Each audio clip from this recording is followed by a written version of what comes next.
Okay, chapter 8, daily setup 8, intraday parabolic squeezes. This is when things get crazy. This is when stocks are basically going straight up. Now, what goes up often comes back down. We know that. That's not a surprise. But these are the type of intraday moves that can be very profitable for active traders. This is volatility. This is therefore a huge opportunity to have a stock go from $2, in this case adjusted due to the splits, from 200 to $2 to 800, and then back down to 100 here in a matter of 4 or 5 trading sessions. I mean, this is huge. This is huge. Okay, so this is a parabolic squeeze. We would sometimes call it a short squeeze. Certainly GameStop was a short squeeze. And GameStop also, for what it's worth, was a continuation setup, but kind of a funny continuation setup because when it sort of squeezed higher on this day, which was good. This day was okay, but a little funny because it was a red candle. It sold off. Then it immediately reversed, and then it was just kind of crazy the way it all happened. So very uncommon there of a traditional continuation setup, but impressive, I guess, nonetheless. So a parabolic squeeze stock type. When a stock is experiencing a parabolic squeeze, whether it's a multi-day squeeze or an intraday squeeze, or it's after a series of multi-day squeezes that finally creates that just parabolic sort of fireworks, blow off top, capitulation, whatever you want to call it, where it just finally has that day where it just goes crazy. It'll no doubt offer a number of opportunities for trading, both long and short. A traditional bull flag or ABCD setup can certainly be traded on a parabolic stock. However, the range will be much bigger because, of course, the stock is moving so much more. So the winners can be much larger than average, but the losses can be bigger than average as well. Parabolic stocks were, in fact, one of the most difficult for me to learn how to trade profitably because they move so quickly. I felt that I couldn't manage my risk well on them or have enough time to calculate safe entries, and then next thing I know, I was just chasing it and getting in too high and then stopping out as it came back down. As I gained more experience, I've been able to become a lot more comfortable trading parabolic stocks, and I now find that they are the stocks I make the most money on, which is logical. What was not logical was earlier in my career when I would see a stock go up 400%, and I'd scratch my head wondering why I was the guy that was red on it. Or who just didn't trade it at all because I just kept finding that I couldn't find a good entry. And so if you feel that way, you are certainly not alone. I think that many beginner traders will feel overwhelmed when a stock is just going straight up because all of a sudden you've missed your entry. It's just going higher and higher and higher and higher. And maybe you see someone like me who initially got a dip entry and then is adding higher and higher and higher, which works when you have the cushion. But when you don't have that cushion, it's hard to take the risk of that. So typically for a stock to become parabolic, it will also meet one of the other characteristics of a strong stock type. Possibly reverse split setup, possibly a recent IPO breakout recent IPO breakout. Those are the two sort of most common stock types that can become parabolic. Blue sky with a SPAC can become parabolic, but again, SPACs having usually higher levels of institutional trading. When it's a company that's going to be going public, those aren't always as easy. So in November of 2016, I witnessed at that point in my career the biggest parabolic short squeeze I'd ever seen. It was on DRYS. And let me just back this up here. I'll just move my slide. I recognize that you can't read that last sentence. So I just said typically for a stock to become parabolic, it will also meet one of our other characteristics of a strong stock type: recent reverse splits and recent IPO breakouts. And now on this slide, so it was in November of 2016, and I witnessed the biggest short squeeze I'd ever seen in my career. It was on DRYS. The stock was down substantially over the preceding several years. The company had performed a series of reverse splits. I believe they'd also done a few secondary offerings. They were losing money hand over fist, and it looked like bankruptcy was imminent. And being delisted from NASDAQ was also imminent. Following the last reverse split, the stock began to surge up. First 50%, then 100%, then 250%. Traders holding short positions, which was logical, given the company was in terrible financial condition, began to get a little nervous. When the stock approached 500%, traders were panicking. Buy to cover, short position. Long traders were seeing the opportunity, smelling the blood in the water, and jumping on that momentum. Over the course of 5 days, the stock squeezed up over 2,500% from $4 to $100 a share. Short sellers initially saying, "Oh my God, this can't be happening. My account is blowing up in front of my eye." A single solitary tear runs down their cheek before the realization that it's all over now, baby blue. Sitting in the shower, crying, sobbing. My account is gone. Well, I had previously seen some nice short squeezes from 50 cents to $2, maybe $3. Seeing something squeezed from under 10 to 50, 75, and $100 a share was incredible. Seeing something squeezing up $2, $4, $5, $8, $10, just like I showed you on GameStop. Some of those trades on GameStop where it broke 200 and immediately ripped to 204, 205. Or on Airbnb, on the breakout when it broke 250 and immediately went to 252. Those just instantaneous breakouts where it breaks a level and just rips 2 points, 4 points, 8 points. And that's what was happening. And that's where you're just having that capitulation. It's just straight up. There's no one selling, there's only buying. And maybe the few people that are selling on the ask as it jumps higher and higher and higher. So I was left wondering, of course at that time I didn't trade it nearly as well as I could have if it happened today. And I was left wondering, how could I have traded it better? And I was watching sympathy momentum occur on other shipping stocks. We saw GLBS, EC, TOPS, SHIP, DCIX. Those were 5 other stocks that were also in the shipping sector, and each of them were going up 100, 200, 300, 400%. While DRYS was going up 2,500%, these other ones were going up a lot, making big moves. Just on sympathy, they had no standalone catalyst other than they were in the same industry. That was it. So that was a pretty big realization for me, how crazy the market can be.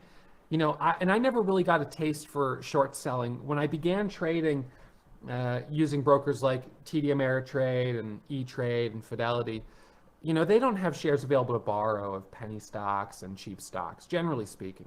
They might have more today, but generally in those days, they really didn't. So short selling was just never something that I was really kind of exposed to all that much when I was learning. So I didn't have the experience of, you know, shorting a stock like this and getting destroyed and losing, you know, my entire account. But I heard horror stories. And in any case, seeing that incredible momentum, it certainly made me want to try to get a piece of the action. So this was the squeeze on DRYS. This is adjusted because the reverse split to $940,000. But this is how all of a sudden it pops up and rips. Barely pulls back. Next day, rips. Okay, it pulls back. The next day, it rips even higher. And this right here was where things started to get a little, you know, out of control. It just all of a sudden just right up, holds its gains. The next day, pre-market, it's already continuing higher. It opens and surges big time. Then it drops into the close. The next day, it rips up, and I believe at this point it got halted by the exchange. And then it reopens here and sells off following that halt by the exchange. So that would have been a T12 halt, or halted pending news requesting the company provide more information. Of course, there was no true news to substantiate the move, which was also the case with GameStop. But GameStop didn't get halted. In any case, just incredible. And so, you know, you have this stock that had been beaten up for a long time. that a lot of people had a strong short bias on, thinking this is easy money. I'm just going to short it. It's going to get delisted, file bankruptcy, and it's easy money. And then all of a sudden, that type of move is a wake-up call. And again, it's not all that much different from what we saw on GameStop. However, on GameStop during that week, I made about $900,000. So the big difference between those two over that course of 5 years was my ability to trade them. So if we look here at detailed, so during the GameStop move, $34,000, $55,000, $217,000, $478,000, $114,000. So about $800,000, $900,000 right in this stretch right here. So what changed for me was an ability to learn how to capitalize on these moves. This was GLBS from $2 to 23, huge move. This was EC from $1.70 to $8. This was DCIX right here. Just make it full screen. DCIX from $2 to 24. I mean, it was like these were all ripping up, getting halted, and then opening higher and ripping and gapping and just going and going and going and going. Just to back up the chart for you. So this was our, this was the chart here. Now it says 940,000 because by the time I got this screenshot, I was going back after reverse splits. So remember the reverse split, it brings the stock price up, so then everything behind it goes up by that same ratio. So anyways, GLBS, EC, DCIX, TOPS. This one, not as big. And, you know, for sure, some traders were recognizing that these are up on really just emotion, and they are going to come back down. And they did come back down. So the perspective of shorting them eventually could have been profitable if you could have held through that drop. Now, news versus no news. Typically, when a stock has no news and it's up 100, 200%, short sellers will see it as a great, easy opportunity to take a short for a drop back down. And I'm not talking just about day traders, but also swing trade short sellers from hedge funds. If that stock keeps ripping to 300, 400% higher, the higher it goes, the more obvious it is that it's going to reverse. So keep adding. Well, certainly squeeze, it can certainly and will certainly squeeze early short sellers as long biased momentum traders are giving into FOMO and buying at irrationally high levels because, hey, yeah, I bought it at 50, that was crazy, but now it's at 75. So I'm going to buy it at 75, next thing you know, it's at 100. And I've seen stocks go up 4,000% in one day. While it's not uncommon to see a short squeeze occur on the irrational price action of a no-news parabolic stock, stocks without news do carry the risk of being halted pending news or T12 by the exchange.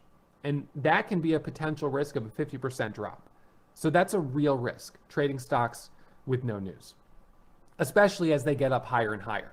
Trading a stock with no news that's up, 50% or 70%, that probably isn't an issue. But 500%, 1,000%, now we're starting to face that risk. And it's, there are times where I can't tell you how many times we've seen stocks with no news make those types of moves and not get halted. But then we've seen a handful of times where they have gotten halted. And so because of that, we know that there's a risk there. So long story short, short squeezes do not require news to occur. However, news will reduce the risk of a halt on a T12. Therefore, news can make the trade safer. But honestly, when stocks are going up on that much emotion, I think people are buying them and covering the short regardless of the halt risk because they're just sort of giving into the emotion. So this was a no news squeeze on BDR, then a 50% drop. Stock goes from $1.60 to $3.60. Huge move, halted then, no news. Company responds that there's no reason for the recent increase in price action and trading volume, et cetera, of their stock. All right, I'll move my video here. Let's move it up there for a second. So that was the headline from the company. This is another one on MDLY. Same type of thing, basically. Up right here and then halts on circuit breaker, turns into halted pending news. The news that there's no news to account for the move. It drops from $2.30 to $1.20. No news on RHE, halted by New York Stock Exchange, requesting more information from the company. Drops, halted down, opens at $6, 50% drop. UUU. another one. Halted down, opens down like 40%. ACY halted at $38, resumes at 16, down 50%. So no news is a risk factor. And when stocks are up 1,000% or more, that by itself is a risk factor. And these certainly can get to a place where you would just say, I can't afford to take the risk. Now on RHE, I traded it through this move and I made over $100,000. And then at the end, when I was trading it, I actually had a position into this halt going down. I tried to do a dip trade, it then halted, and then it opened lower. And although I gave back some gains, my total position in the stock, the shares I was holding, I think I had 4,000 shares or something like, maybe 3,000. So I was like, I'm up over 100 grand on the stock. I've got $40,000 of total money in the stock right now. 4,000 shares times like $10 a share. This could go to zero and I'm still green. So once I had built a cushion on some of the earlier trades where the risk was lighter, higher up I was trading with smaller share size to just be mindful of that possible downside risk. So some examples of parabolic momentum. All right, so let's see. Let me look at this for a second. So although DRYS was the first really epic short squeeze that I had witnessed at that point, it wasn't the first by any means. It was just the first one that I had seen. There were many before DRYS, some that were even bigger, and there have been many since DRYS that have been even bigger. And through 2020, 2021, the frequency of parabolic stocks has no doubt reached an unprecedented level as overall trading volumes increased, more traders in the market, more emotion in the market, and I currently expect this trend to continue. I have no reason to think it won't continue. So I think it's therefore really important to carefully study the price action of parabolic stocks, including the screenshot examples, but more importantly, the live trading archives, and to practice trading them when they're happening in a simulator, but to also, at the end of the day, go back and rewatch those live trading archives to ask yourself, how could I have traded this better? And I still do that myself. So this is parabolic momentum on CADC. It's a Chinese stock. And this basically, no news, starts to squeeze up. The dip's just getting bought up. It's not dropping. And then it squeezes up. It, I believe, might halt in this area. I'm not really sure. But it looks like it gaps and then sells off and then rips through the high. So it's this kind of dip and then rip back up. Micro pullback right here around 6, rips into a halt at 7, opens higher into another halt at 8, opens, dip and rip into another halt at 10, and then after being this extended on the 5-minute, it opens lower, dips and rips, and then sells off and starts to fade down. Halts going down, opens lower, halts down a second time, then bounces from 550 back up to 750. So not super clean on the backside here, light volume in the initial move, but you can see trades there and then the dip and rip, possibly a dip and rip, but not wanting to overstay my welcome on something like this that is extended certainly on the 5-minute. YECO, another Chinese stock. All right, so I don't know if this was the same, yep, same time. So we were in a China kind of momentum. That was the hot sector. So a little consolidation, rips into a halt at 420. So knowing that this is a Chinese stock and that the previous day we had just had CADC, on this day I would have been more aggressive to jump in this one. You start to see that pattern. Okay, I'm going to be more aggressive here. We get the little dip and then the rip into the halt. It opens a little higher and a dip and then a rip before reversing. CNET. Another Chinese stock. This was actually a little earlier in that period. This one just spikes up from 260 to 380, dips for a second, comes up to 3. This one doesn't end up being a really clean one, but this was, I think, sort of the beginning of these Chinese stocks popping up. BOXL, this was a squeeze here from 5 up to 750, rips up and gets halted right here, opens higher, squeezes to 7, dips down, long, first candle make a new high, into a squeeze, into a halt right there, and then opens a little higher and squeezes just a little bit more. This was sympathy to IMTE, which I think I'll show you in just a second. Let me see. What slide is this? Yeah, IMTE is coming up. So we had BOXL, which is a recent IPO breakout. We had parabolic momentum here on PHUN from $1.40 to $4, which is an impressive move. You can see here we're seeing nice, clean action. Pull back, pull back, pull back, pull back. So this is where we have a parabolic stock and we have higher volume. The higher volume makes it a lot easier than something like this, although the volume kind of just came out of nowhere here.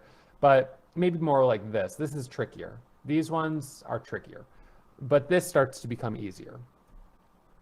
So Pixie, another one, parabolic, and we've already seen this one, but pull back right there, pull back at the open, and then it starts to pop back up in this area. All day momentum on QLGN. This one goes from 950 to 18, but in this case on the 1 minute chart, you can see this one wasn't really as clean. I can check the float, QL, I'm wondering if it's a higher float, QLGN. Let's see, let me look on this computer. QLGN. 26 million share float. Makes sense, a little choppier. Carve, oops, I gotta fix that typo. So Carve, right here, let's see. This one is, there we go, was a nice squeeze. We talked about this already. Nice move here, pull back, continues higher. Pullbacks, pullbacks. And at this point, when you're talking about a stock that's already gone from 6 to 9 or 12 pre-market, just in this area, it's already parabolic. So now I'm adjusting expectations and being more and more aggressive on each of these trades because I'm seeing the potential of a bigger move. This was the, I don't know if it's a black founder or black CEO, but it was during that Black Lives and Stocks Matter, Black Stocks Matter, pullback, continuation, pullback, continuation. CHNR, China Natural Resources, another Chinese stock, also right in that June area. Consolidation here, breaks 250 and rips up to 550. Pullback continues higher. So pre-market opportunities on this one, but at the bell, a little choppy. It does break through the volume weighted average price, but later in the day. IMTE here. So this IMTE, I'm actually going to grab this and put this one next to BOXL because these two happened at the same time. So let's see, where was BOXL? BOXL is right there. Okay. So, yeah, so anyways, I'll just move these down here. IMTE. Okay. So this one went from 5 up to, looks like about 10, and then from 10 up to 15, halting going up at 20, squeezes up, and this is where we're getting that real capitulation, where you can see that it's really going basically straight up. I mean, it's going from 20, 25 to 30 to 35 to 40. This was a recent IPO breakout. BOXL was sympathy momentum to this move. And this also gave a little bit of second day continuation right through here. MRIN, this one, you know, this is 2020. This was pretty good. You can see for sure the volatility right through here, 360 up to 480, drops back down, comes back up, drops back down, comes back up. So just a big range on this. But from a low of $2 to 540 is, you know, over 200%.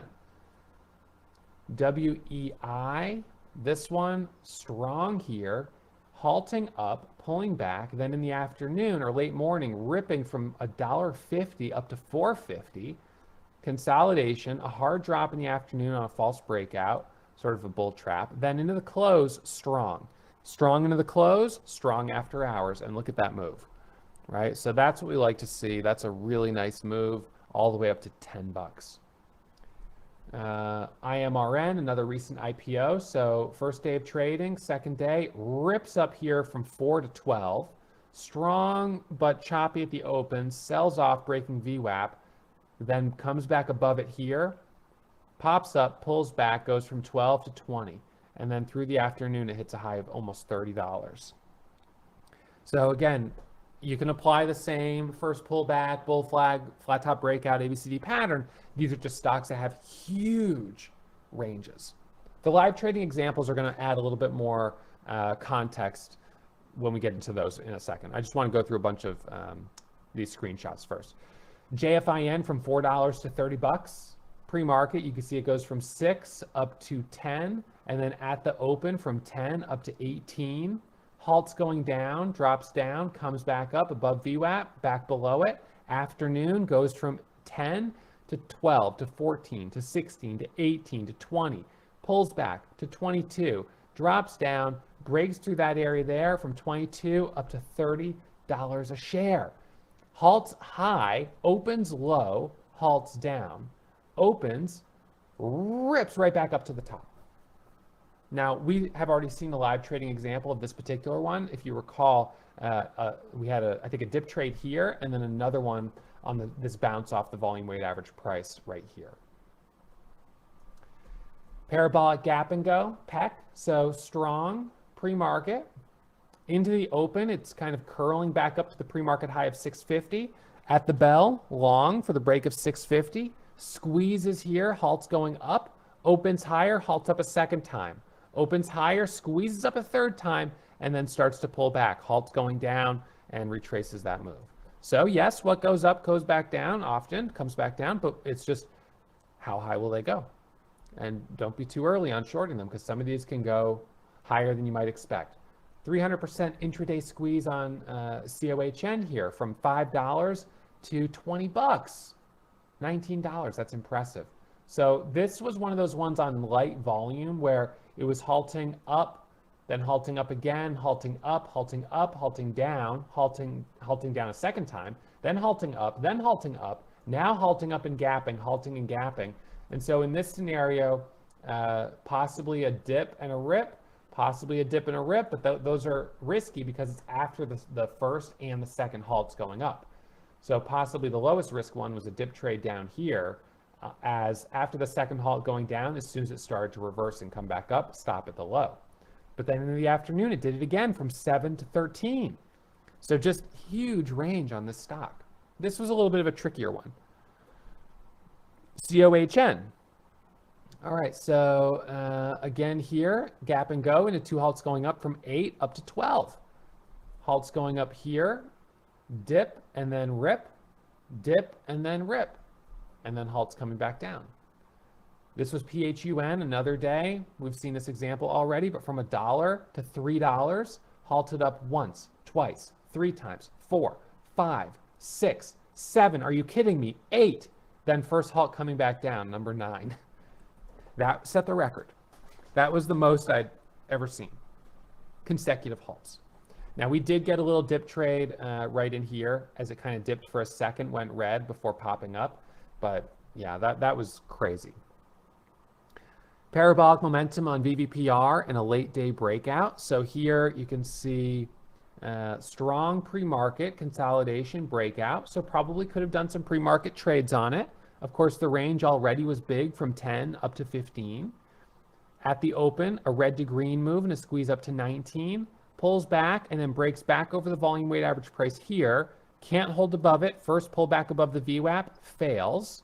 Then it comes back up on this try and breaks. And then this gives a micro pullback for the long up to 24. So that micro pullback right there, right underneath high a day, that was the spot to be long if you weren't already. That dip, micro pullback, this is very bullish. Breaking over the VWAP, right underneath high a day, given the float and everything else, this is the right type of stock to trade. Now, no doubt, sometime if the market's very cold, this same setup could fail. But if the market is really hot, then that kind of adds this, extra firepower to every stock that is strong and that has that perfect storm.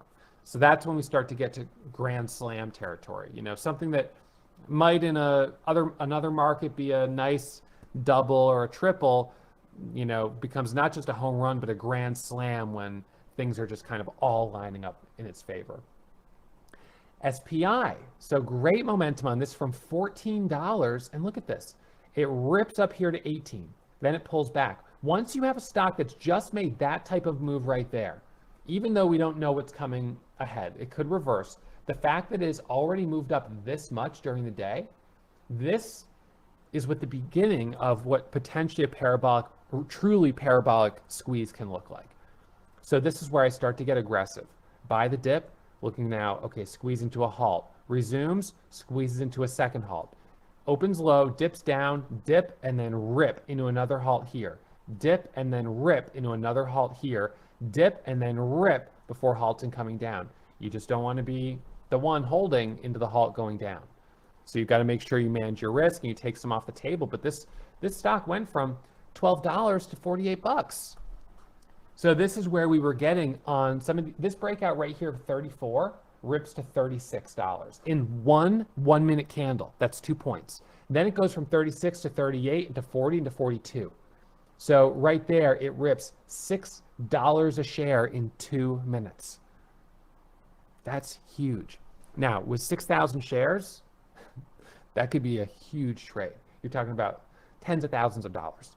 With 20, 30,000 shares, you're talking about potentially hundreds of thousands of dollars on trades like that. And you know that I do, I'll do a dip trade sometimes with 6,000 and get to 9,000, 12,000 shares on the dip, and then add up to 20,000 shares on the break through the high. And on a stock like this, on 20,000 shares, I could be up $3 a share like that, $60,000. Like that. Then the next dip, I do it again, second trade, another 50,000, 60,000. And all of a sudden, I'm setting up $150,000, $200,000 on the day. These are the type of, in order for me to have $200,000 day. In order for me to have a $200,000 day, let's just kind of do the math on it for 1 second. With 10,000 shares, I would need 20 points. $20 a share with 10,000 shares. So $20 a share, that would be me buying this at 20 and not selling any of it to 40. Well, I don't usually get that opportunity. They don't usually go straight up so quickly that I can just hold for 20 points. Perhaps on a stock like GameStop, but then I wouldn't be able to buy 10,000 shares of it. So realistically, a $200,000 green day for me is a 20,000 share position, maybe times $3 a share. So that's 60,000 shares. A $15,000 position times 2 points. That's another 30 grand. So it's usually going to be, probably 20 to 30,000 share positions and $10 a share total. $8 to $10 a share. So for me to have a day where I make 200 grand, I need a stock that goes up not just 8 to 10 points. Because remember, we never get the perfect, top and bottom of the move. I usually would need at least double. So in order for me to make 200 grand, I need a stock that goes up $20 a share, and I need to be trading with 20, 30,000 shares. And so this is the type of stock that I can do really well on, if I'm in the zone and everything is kind of lining up. This was in September. I don't remember how well I actually did on this particular one, but just as an example. KXIN, this is not a stock I'm going to make 100 grand on. It went from $1.60 to $4.80. So on stock like this, and it basically went straight up and didn't even give us a pullback. So, on this, I, 10,000 shares, might have made $5,000 or $10,000, but not a huge day. So now here we got a little more. Okay, so this is the same stock. On this day, I was like, no, this is 1055. So this is actually funny. Okay, this is 2 days later. Okay, I was gonna say it's the same day, and I actually did end up making 100. So no, it's a couple days later. But a couple days later, first we get a kind of gap and go trade here, where it goes red and then curls up right here into the green. And right here it goes from $3.50 up to $4 and gets halted. It opens and dips down and pops back up. And so in this area here, between $3.50 and $4.55, of course I'm trading it. I might be trading with anywhere from 25 to 30,000 shares, maybe 50,000 shares, but I usually would reserve that for a stock that has really high volume where I can get in and out very easily. I don't know that this had that at this point. So probably 20, 30,000 share positions. And through this area here, I probably made $15,000, $20,000. Pulls back here, another little trade there, up to 550, drops back down, and then into kind of late morning right here, this is a pivot. The high of this level is a pivot. If it can break through that pivot, then we're looking to break through the high of day, and then we broke it from 550 up to 6. Pulls back, goes up to 650. Now, it's not moving really fast yet. We're still kind of, we're moving, but it's, false breakout there on the 5-minute. It drops back down. It's a double top at 650. Drops back down. It's a false breakout at 650. Then here, it breaks over 650, goes to 670, drops back down. Then it goes up to 710. And then here, this is where, the dam breaks. All of a sudden, the water's leaking through, and then it's faster and faster and faster, and then it cracks. And this is where we got sort of the first parabolic, this was a pretty nice move here, but this was the next one. And it goes from 7 up to 8 and halts up at 850, or taps 850, then a micro pullback here from 850 to 950. Then inverse head and shoulders pattern, right? See that inverted head and shoulders pattern? Okay, so we've got the inverted head and shoulders pattern right here, and then right here along over 9, break of 950, micro pullback, and then we're talking 950 to 1050 to 1150, micro pullback up to 1250. So no doubt it was in this area here from 6 to 13 that I started being able to size up. But I was trading this stock all day long. Let me look at my TraderView stats for a second. So this was October 19th. Okay, so we're going to look at 10/19/2020. Okay, so let's see what I did on this. All right, so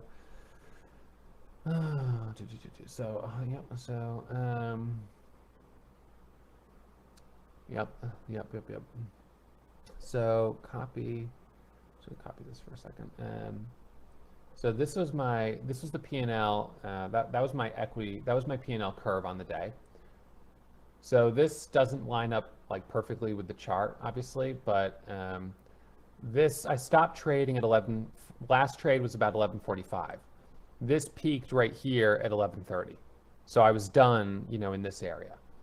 All right, so that's 11:45 for me right there. And then 10:20 right here was my previous peak.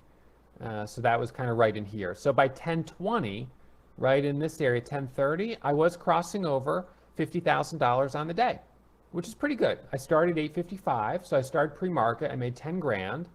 Looks like by 10 a.m. I was up 30,000.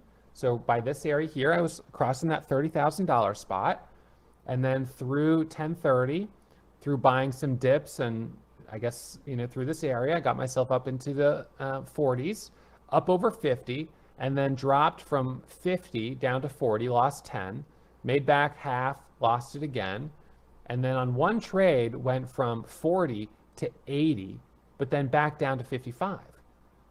So that was right at, let's see, so that time was, sometime between 10:30 and 11. So 10:30 and 11. So it was somewhere in here that I had a night. It might have been on this drop here. It might have been on that drop right there that I went from being nicely in the green to in the red. Let me just look. So I have a loss on this. Let's see. Look at the 1 minute. All right, so 1 minute chart. So it looks like, so it's in there. So I was buying on this breakout, selling, adding back, selling, and added back, and then right into that flush.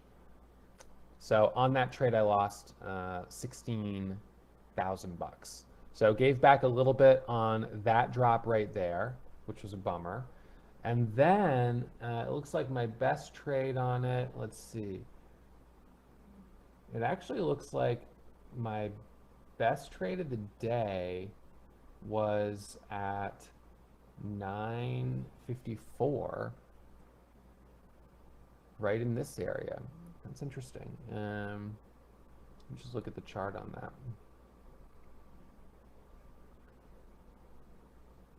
Okay, so in here, this was one long trade because I was holding a position the whole time. Bought the dip, sold. Bought and sold. Bought and sold. Nice. Bought the dip, sold a little. Added back right here. Was still holding a core position from the dip trades. Added back right here. Added. Big size into that squeeze right there. So that could have been a 30,000. That was a 30,000 share position because I made 30,000 bucks, and that's from 550 to 650. So most likely, it was 20, 30,000 shares. But those were all kind of combined into one trade, so maybe it wasn't that much. But anyways, for me to have a 100K or 200K day, so this is a $100,000 day, and the stock went up about $10 a share. So that kind of fit with my estimate there, $20 a share for a $200,000 day, at least for where I sit right now. Some days it's going to be easier for me to get that than others. Here's another one, parabolic momentum on TAOP, 1 minute, 5 minute. So 5 minute on the left, ripping up, pulling back higher, higher, 1 minute on the right, showing first the trade as it breaks through the volume weighted average price right there, then continuing higher into a halt. First pullback right there, squeezes higher, dip down, false breakout below VWAP, becomes a bear trap, rips back to the high. Now pullback, rips up again. Now we're starting to really open up as we pull away from the VWAP, and because we had this bear trap, you're going to have some short sellers that are now trapped. And even from the week open, but maybe they would have already covered. Parabolic momentum on PPSI from $3 to $9, so $6 a share. And again, nice opportunities here, here, here, and here for pullback trades. And again, in this area, another one right up here. Parabolic momentum on UONE, this one we already talked about, but really strong here, then pulls back, and then really strong going into the afternoon, and up to 40, pulls back going into the close. This is actually an example where it halted down and then resumed after hours. Remember that right at 4 on the dot is when it resumes because there's no halts after hours. This was second day of UONE. So this was first day. I guess this was second day. Wait, that doesn't. No, I guess it is 2 days later. So second day of big momentum, third day of big momentum. Again here, an early pre-market trade. So as of today, as of right now, a lot of the brokers come online at 7 a.m. They won't let you trade pre-market before 7. So if you got up at 4 a.m., which I did during the GameStop, kind of squeeze, there's really not a lot of volume. Now GameStop did squeeze $100 a share. I have just as proof of this for what it's worth. This was my trade on GameStop. I'm in 250 shares at $229, and it's up over $100 a share. My P&L is $102 a share. That's crazy. That is amazing. It's only 1.6 million shares of volume. The current time is like 5. It's still like 5:30 in the morning. It's super early.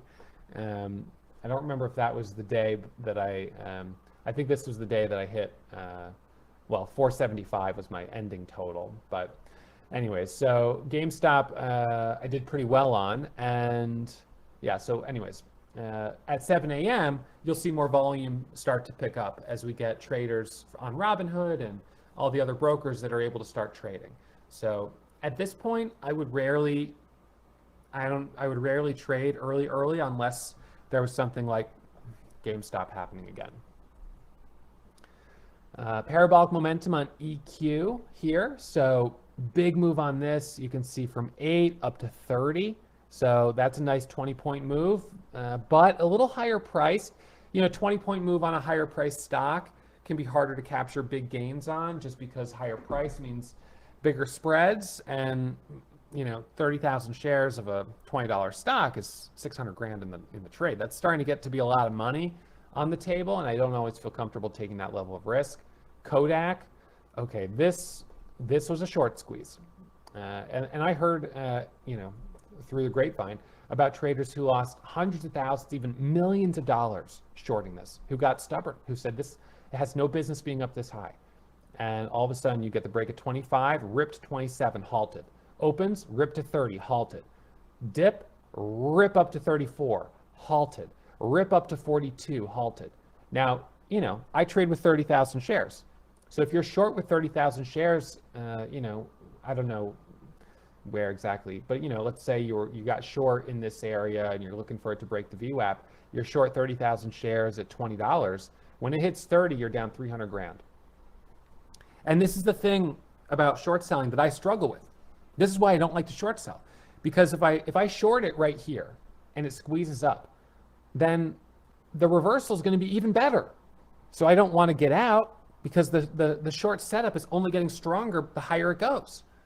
So I add, and then I add more, and then I add more. And next thing you know, you got 30,000 shares and you're down 900 grand. I mean, well, literally, if you were short 30,000 shares of this at 20, when it hit 30, you were down 300.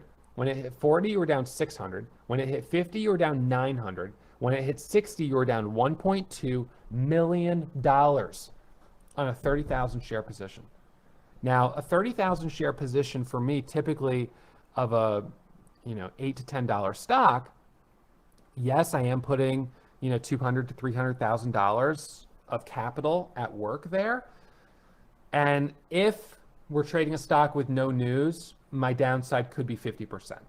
So I could be looking at a downside of 50% if we have no news, if there's a risk of T12 halt. But for me to be in a position to lose $1.2 million, I would need to have $2.5 million in the trade and have that T12 risk. But for me to do it short selling, it could happen fast when you have a parabolic stock like this, because you start shorting it and the higher it goes, the better the reversal. And yes, it did reverse. It halted going down, then it halted again, and then you finally get that redemption. Drops back down here to 32, opens lower to 25.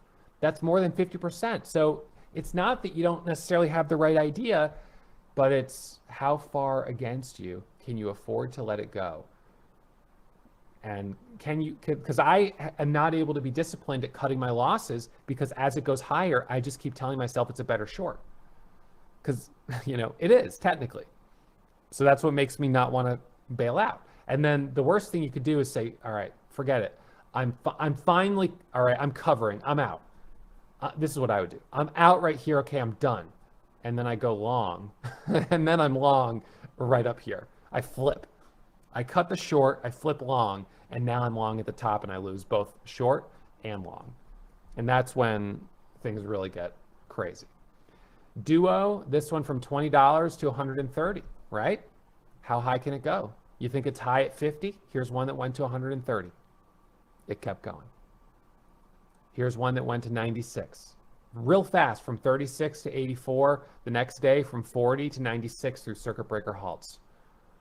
Light volume, Kelly B, another one, from 20 up to 90, from 28 up to 90 again. This one, from 24 up to 76, $80. Here's a day up 91,000, GLSI, from 30 up to 150. And I only made $63,000 on this stock. I didn't trade it as well as I could have.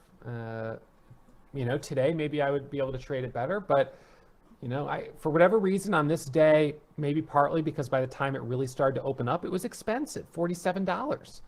And I didn't feel that I could trust it with big size. So what probably happened is I didn't really have a good trade here. Or maybe, actually, I remember this. It halted going down right here. It then opened and ripped right up. And I did go long for what I thought was a bear trap. But then I sold it pretty fast. And then I took more off the table, and then I was like, oh my God, well, what do I do? Now how do I add back? So I sold it too soon, and then I felt like I couldn't add back. And it didn't really pull back much. It just kind of went right up. GLSI here, let's see. So this was, this is a close-up of this trade right in here as it started to break out right there. Okay, so let's look at the close-up. So pre-market, this stock went from 12 to 36, then back to 10. It pops up and halts, then halts down to 12, halts going back up to 20, opens, squeezes up to 26, then comes all the way back down, kept halting. Then back up here to 30, consolidation, and then we've kind of got this little pivot. Yes, we have a break of it there, but when we broke that level, micro pullback, that's when we snapped up through this pivot here. And then over that level, we were saying, okay, if we can break this level, then we're looking at this level. If we break that level, we're looking at this level here of 32. If we break 32, we're looking at 36. And we just went basically to one halt and then right up to 36.37. And then it continued from here. So now we're up to 36. It hits a high of 47. It drops down to 38. That's a 10-point drop in one 1-minute candle. Then it pops back up. Then it drops back down and halts going down. Then it comes back up, micro pullback, a very high risk long up here, knowing your stop is $8 a share away. 10,000 shares, that's 80,000 bucks. So I couldn't take big size. And then it rips, and I'm quick to take some off the table. We're coming right into the half dollar, a whole dollar, 50. Psychological resistance at $50. Breaks above it, dips below it, squeezes up, and then continues higher. Now, after that bull trap and then the long into the halt at 60, it opens, dips, and rips. Opens, rips, halts down, opens high, halts up, opens high, halts down, then gaps down. So this is where it sort of catches you off guard because it halts down here, but then it opens high. And then it halts down here and it gaps lower. So you're like, what is happening? This is crazy. So there you go. That's the pattern. And then from here, from 48, back up to 90 after hours. ACY, parabolic with no news, 1,300%. So this one, it was strong. It starts to open up here at 8, break a VWAP, it halts going up, dip, and then the rip, and then up to this level here to 10, then continues up to 12, dip, and then the rip into a halt, opens, dip, and then the rip to 16, to 18, to 20, 22, 24, 26. Volume is declining, opens to 26 to 32, halts, opens from 32 to 38. It's crazy, but you know, it can happen. And there's my $100 a share on GameStop that I guess I added to this section. So on this one, I actually bought the dip at the open, 4 a.m. It dips down. I was long at 229, looking for the squeeze back to 260. It broke, and I said, you know what, I'm just going to hold it. Nice move there up to 330. GameStop from 50 to 500. I mean, absolutely phenomenal. This one was truly incredible, parabolic, no doubt about it. Short squeeze. And the biggest moves here where it started to get really volatile in those areas, in these areas. Ultimately, there was a lot of opportunity in these big, big moves. They were tricky. There was a lot of risk, but when it started to go, it was just like a tsunami, and you just wanted to make sure you were riding the momentum, going the right direction. So with that, we're going to get into some live trading examples. I'm going to pause this since we're already about an hour in. For students live, we'll take a little break, and then for students watching the video, I'll just resume it in just 1 second, and we'll keep going. All right, so we're back from our break. A almost unnoticeable pause for those watching in the LMS, except perhaps my just the ruffle of my beard, just slightly different, and maybe my shirt slightly. I think this was like that. Okay, there we go. So that's perfect. Okay, so parabolic momentum on GLSI. All right, so let's pull this one up. So we've got a live trading example here. So this is going to be some of the fun stuff. This chapter has, let's see, we've got 1, 2, 3, 4, 5 live trading examples. But several of them are longer because this is me, trading a parabolic momentum stock. So it's gonna take a second to get through it. All right, but that's good. This is what we want. This is the course time. I was thinking about this the other day. Did I already say this? I can't remember. I'll say it again. I was thinking about, how some of these classes are a lot longer. A 3-hour long class. Could watch a entire Martin Scorsese. You could watch The Irishman in the amount of time that some of these classes are. But to really comprehend this stuff, it's a combination of the classwork and then kind of the time in the simulator, watching the charts, and it's hundreds of hours, thousands of hours to really learn a new skill, to really get it dialed in. I wish I could make it faster, but to make it faster would be probably to cut corners. So, all right, let's see. So we're watching GLSI resumption here. It was halted at 41, so it should resume at 46 and 54 seconds. So let's see if we get the resumption here in just a moment.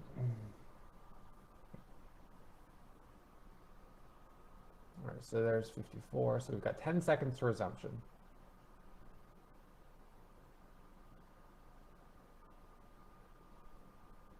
All right. So GLSI. So I have an order ready to buy at 70, 250 shares. I wish I had the chart up, but I don't.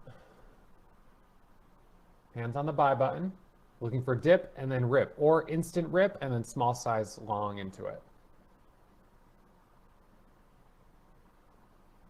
Looks like a 10-minute long halt.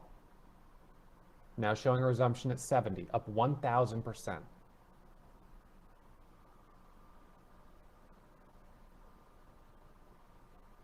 Okay, back that up for 1 second for the resumption. Whoops. So it looks like we actually open a little high.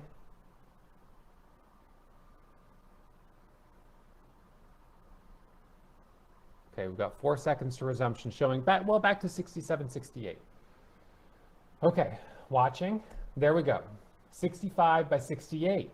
You know, this is a $2.25 spread. There's some red orders going through a 75. That could be a dip spot right there. We're seeing a couple green, but we'd still be buying on a 2-point spread. There we go. That was the spot, though. Look at that. Look at that. Right up to the halt level, 74.20. But the bid, in order for this to get halted, the bid needs to stay up there. So let's back this up again for the resumption in 5, 4, 3, 2, 1. Dip right in here.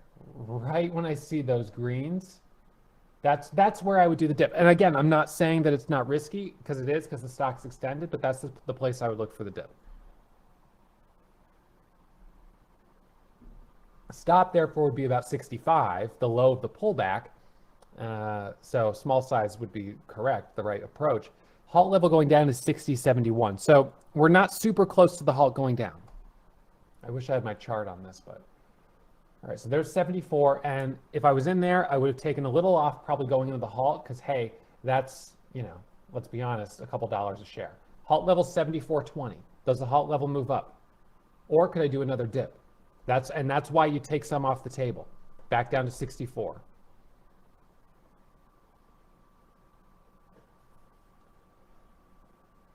Back up to 74.20. And now looking like a halt. The halt level moves up to 76. I jump long for the halt level moving up in at 74.80. Right here, looking for the breakthrough 75, then 76 to the halt level. The little seller there at 74, now 68 on the bid. 68 by 70 on the bid. 500 shares. So what it should have done there is jumped right to 76.12. That's what it should have done. And now I'm having to kind of, so now we're back up to that level, and I take half off the table. Again, adjusting my perspective and goal on the trade from big winner to risk management after having just been down several dollars a share. So taking half off the table. Now the halt level, it's 75 on the bid, but it has to say 76 on the ask. Sorry, the bid has to stay at 76. So now so we're doing that countdown timer. Need 15 seconds with the bid at 76. Halt level has moved up to 78 now.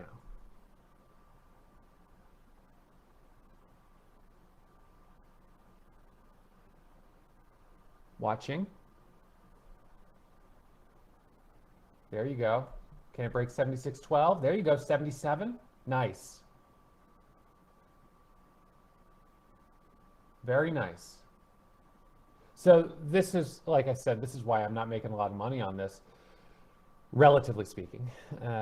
You've got big spreads and huge whips. In one candle, you're seeing, 5, 10 point type of pullbacks.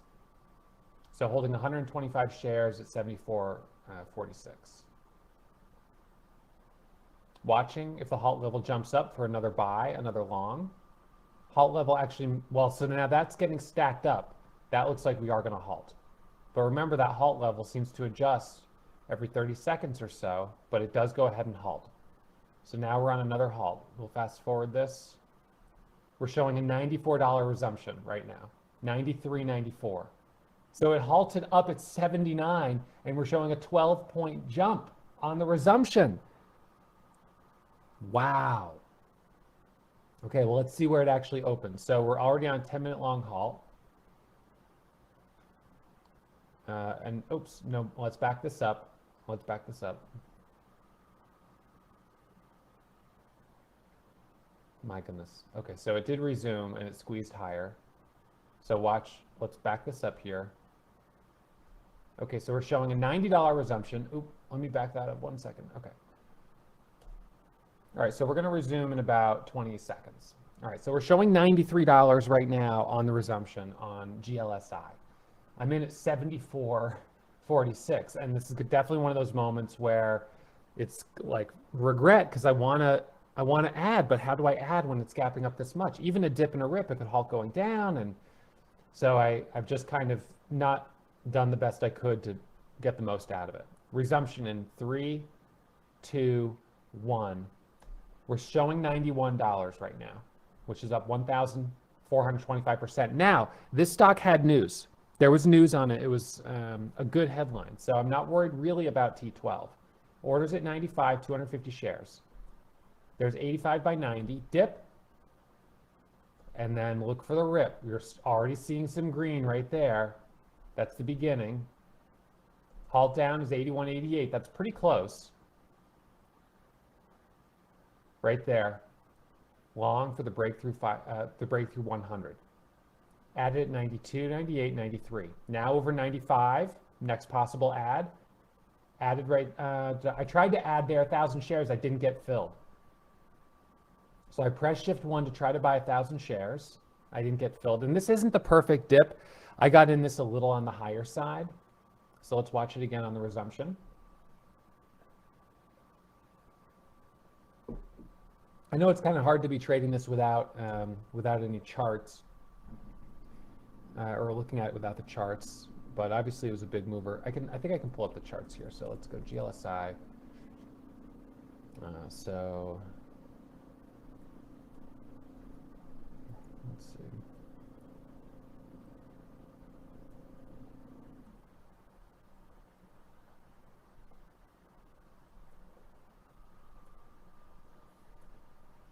Okay.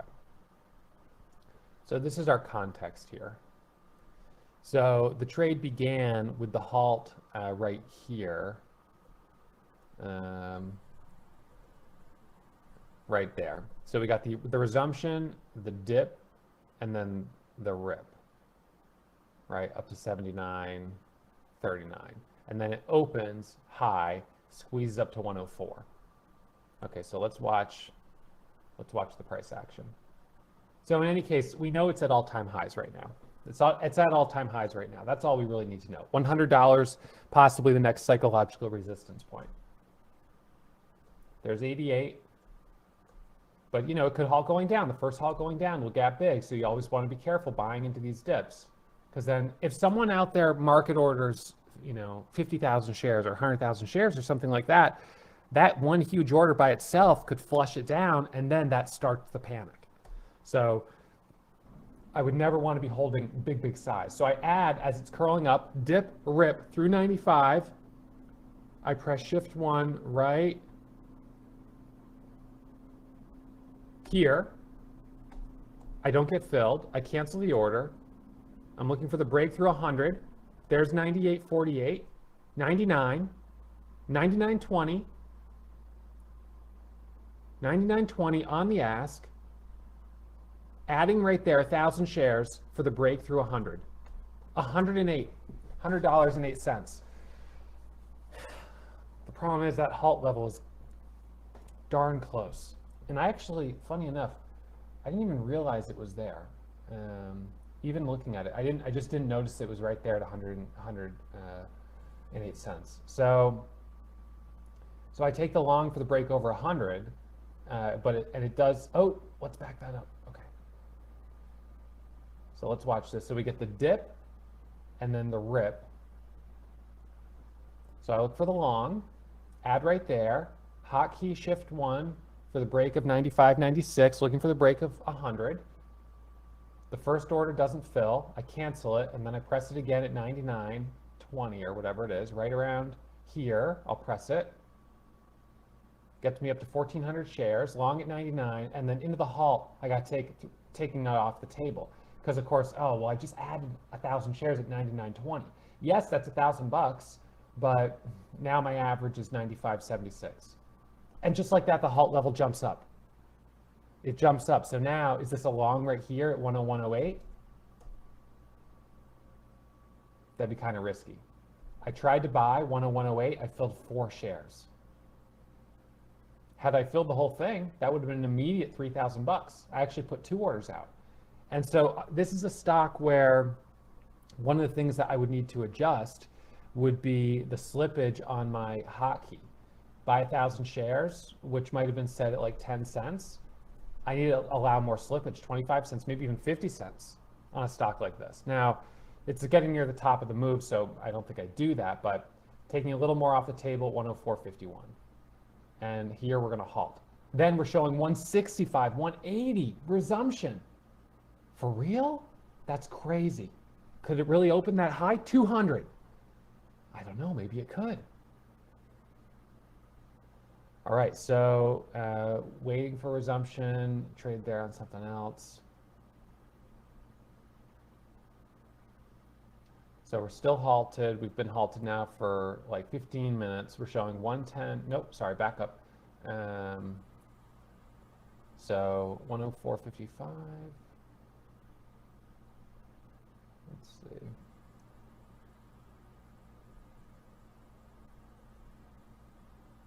So where did we resume?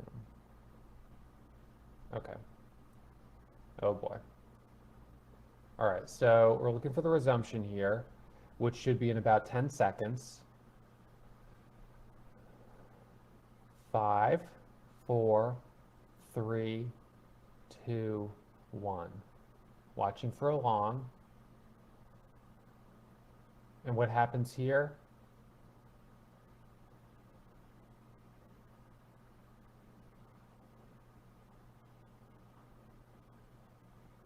Waiting for resumption.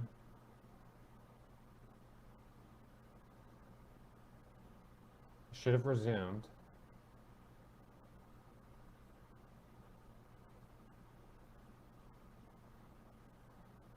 Thing is, we've been halted for a while, 15 minutes.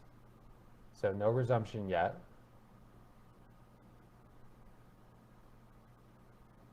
And then I'm trying to see, where's this resume?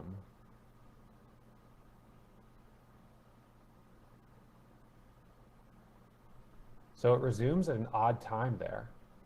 I don't know why it resumed at an odd time, but now it's halting going down. 112.50. Now, does it do a real halt? Now, possibly that's because it resumed at an odd time and traders were kind of confused. So unfortunately on this, now I'm in a situation of, I'm holding into a halt going down. Yes, it's only 90 shares, but that's not great. Now, could I get a dip off of 110? Maybe. So let's back this up. So now we're showing an open of 115, 116. What is this? Bullish. It's bullish because it halted down at 112, 112.50. So it's gapping higher. Okay, so we're back to bullish sentiment on this. Watching for resumption in about a minute. Okay. Watching for resumption right here. We're showing 118. That's a bullish. That's definitely that. Wow, 118 by 125. I go long. New cost adding at 125. Looking for immediate halt back up. Moment of truth. 127, 129.93. I got to take some off the table going into the halt. I probably should. Do I? Maybe I don't. I don't remember. So now we're halting going up. I take half off the table. So I sold half there at 129, and I sold a little bit more. Okay, so I sold a little bit more. I've got 210 shares. Now we're showing 137, 140. That was probably the right thing to do. Just take a little off the table. Okay. Just because of the risk of a resumption and then a halt going straight down. Okay, so let's zoom this a little bit further forward. So you can see how in this area, it's trading on lighter volume for sure, right? So I'm holding 210 shares at 121. Watching for resumption. If it's a 5-minute long halt, it'll resume right here.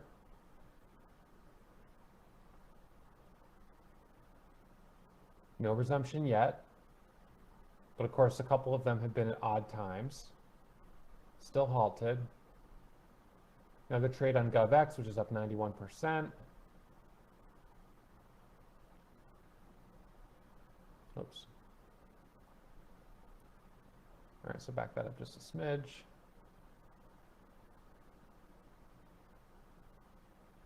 Okay, looking for resumption in about 1 minute. All right, 15 seconds.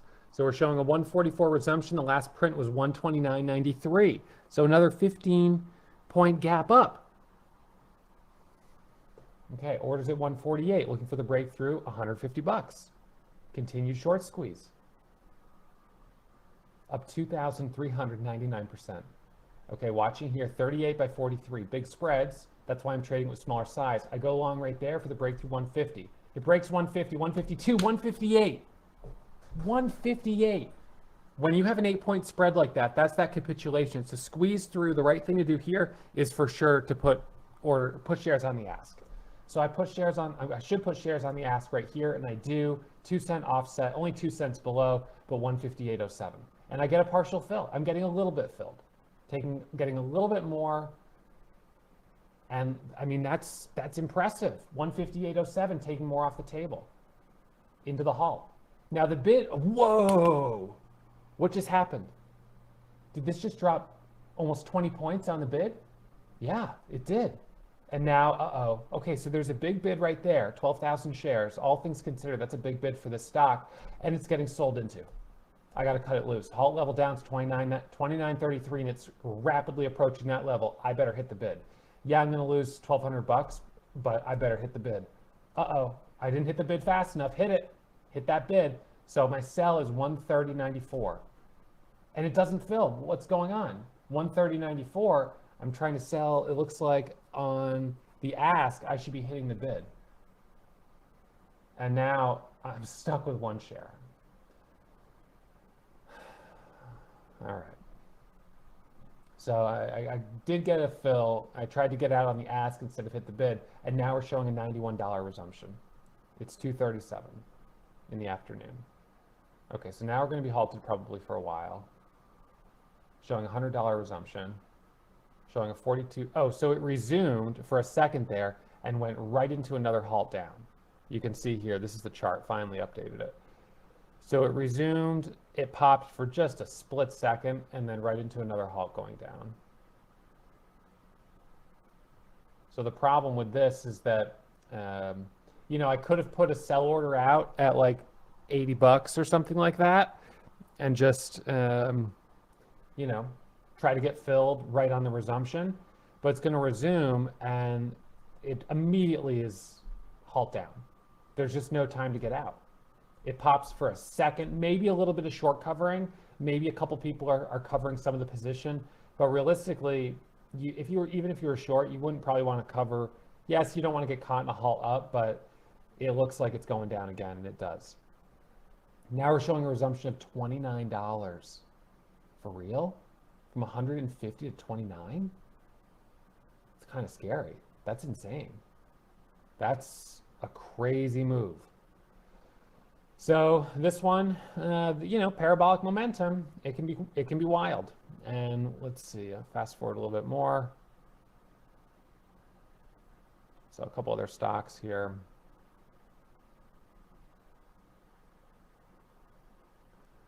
I don't remember. I think I do wait for the resumption. The problem is it's been halted for now a really long time. And the reason it's halted for a long time is because there's a big imbalance. It's going to open a lot lower. And when this happens, you just have to sit and wait, which isn't fun. That's another reason to try not to get caught in halts going down. So $49.79 though, and there was the resumption. It resumed way down there and then bounced up. Wow. It's crazy. That's crazy. That's pretty insane. So that was GLSI. And that explains why, I didn't make a lot of money on it, because when I was getting in up here in the 60s, 70s, it was, gosh, it was really extended at that point, and I couldn't really manage my risk because the spreads were so big. So the best trades were when it was actually a little cheaper. Okay, so let's look at another one. So this is RHE. All right, so RHE, copy this one.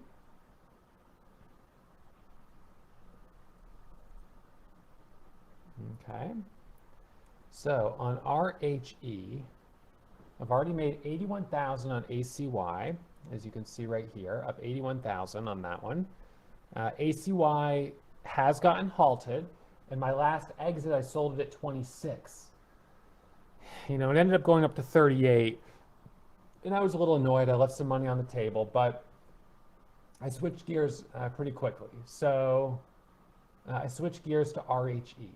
All right, so RHE, this is my first trade on it. Or actually, I was down 1,900.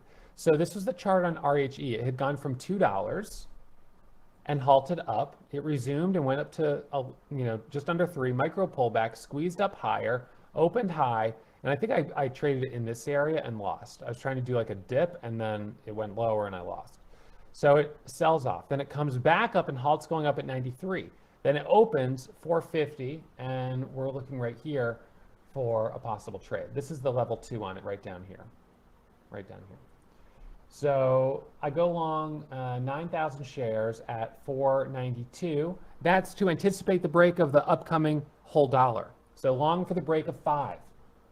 If we get the break of 5, now it looks like we got a little seller there at 5. Whoa, whoa, whoa, whoa. 507 by 535, the next halt level's 540. Are you kidding me? Okay, so now I'm up 79,000 on the day.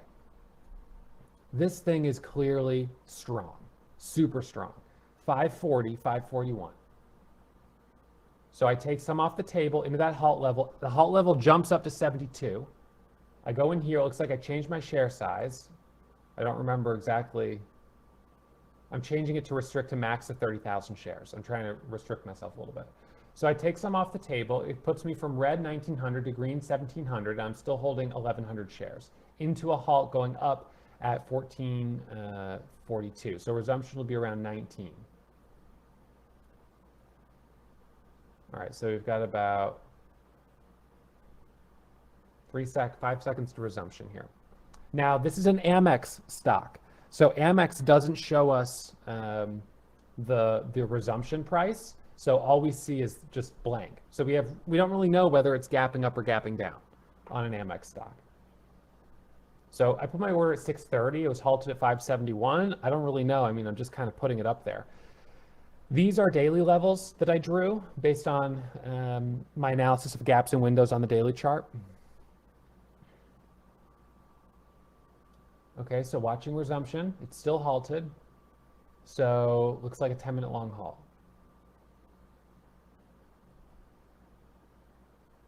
Okay, so that could mean it's going to gap higher.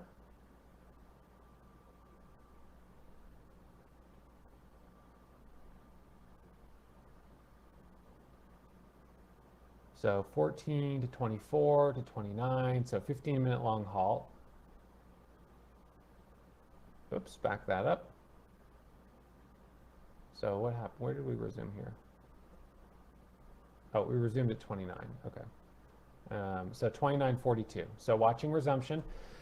So basically at every 5-minute mark, I put my hand on the buy button and I'm staring at the level 2, and it's like I'm waiting for the starting gun. I'm waiting for the resumption, and it's the tension that I hold in that moment.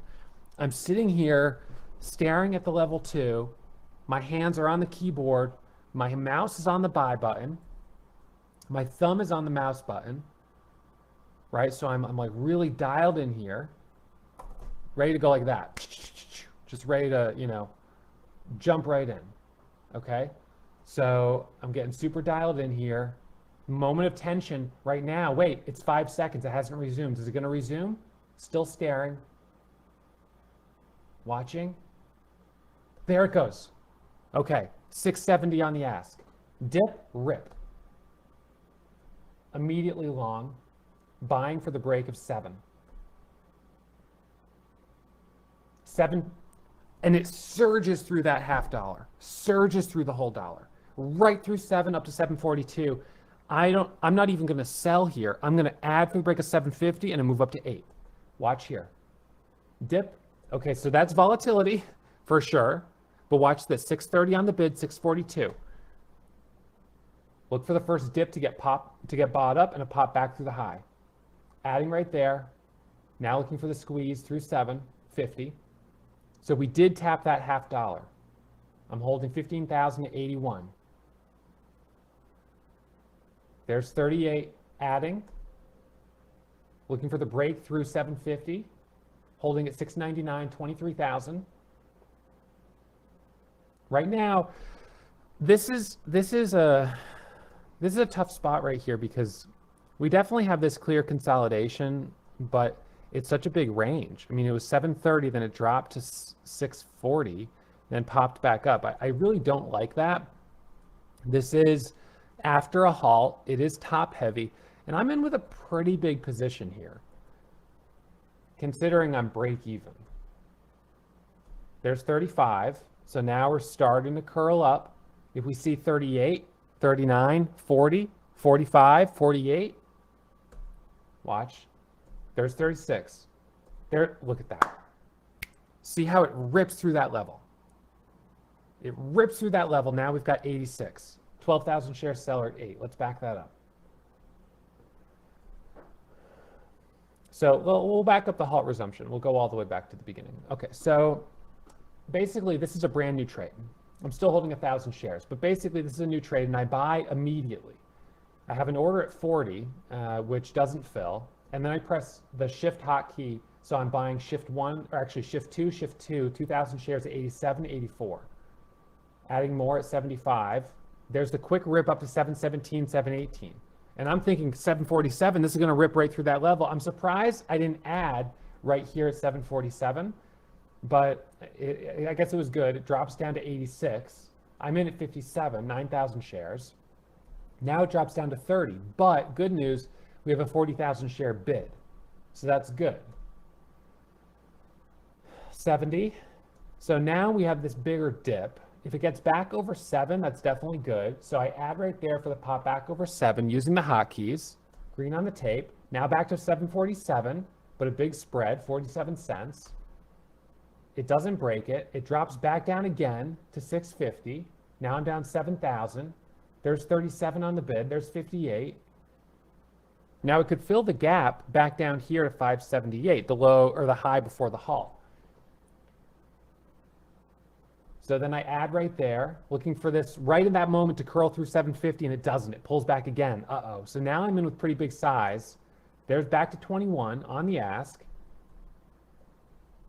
There's 24. Good. Green coming up. This might be the spot. There's 35. There's 36. There's an immediately flashes through the $0.50. That's capitulation. Market order of either someone buying long or covering short. Up to 77, up to 86, 76. I put an order to take half off the table, which is 11,000 shares at 68. Again, I think that's probably not a bad idea. I end up actually getting out at 36 and 44, reduces my risk a bit. Wasn't a perfect trade. You know what I mean? It really wasn't a perfect trade because I had to hold through being down 8,000. Now I'm sized all the way back down. And I'm kind of like, okay, you got the break there, but gosh, that was close. And now it broke 750 up to 786, but it's a topping tail. It didn't hold that level and it pulls back all the way back down to 630. I bought the dip. Let's back that up. So here on this one, I do a dip trade. We get all of a sudden that flash sell-off right there, 70, 68, 58. That's a flash sell. I'm going to jump in hotkey, Boom, boom, 4,000 shares at 42, filling between the spread. There's 50, there's 60, there's 7, there's 94. That's almost 50 cents. So I put an order to sell half, 86, which was just, I guess, at the ask at that point. I think I'm probably cancel it. I didn't get filled. Now, if it breaks back over 7, I could add. Added there to anticipate the break back over 7. So traded that fairly aggressively right there, sizing down a little bit, in at 60. Seller at 92. Can it break back over the whole dollar? 7. There's 720, nice. And you can see I added right there 95 and 7, taking some profit off at 710. Now, this 1 minute isn't very clean, but that was a dip trade and trading around the half dollar and whole dollar. If we break over 725, the next psychological target 750. If we break over 750, then we're looking for a retest of the high. And I'm certainly thinking about where would a short seller stop out? Putting the order at 50. Adding back right there as it's starting to squeeze back up for the breakthrough 750. There we go. And I add again, those orders don't fill. It jumps without me through the high to 80. Added with a shift 2 hotkey, 2,000 shares, 82, 90, 91. Looking for the break through 8, 30,000 shares. I'm hitting my max size. Looking for the surge through 8. Oh, 36. I must have increased my share size for this one. Look at that, 802, 810, taking half off the table as we break through the whole dollar. Now, if it breaks over 810, I can look to add back, or I can add on a dip. It dips down, 53 by 74, 66 on the bid. That's not a bad place to potentially do a dip trade. Dip trade long, added at 75, right there. Buying the dip, now looking for the break back over 8. So it hits that level, it pulls back, and then it comes back up and it pulls back. 810, add spot, adding to anticipate that break, because if it breaks through 810, we're clearing through the half dollar, whole dollar. Now looking for 825, then 850. It goes right to 826, pulls back for a second. So now we want to see it break through the high there, 826, 830, 836. Halt level's 849. I'm taking some off the table as it's squeezing higher. It's up 400%. However, with no news. Added there, 35, halt levels 872, break, there we go, right to the halt level. Right to that halt level, shift 1 hotkey got me in at 72, that's a little high.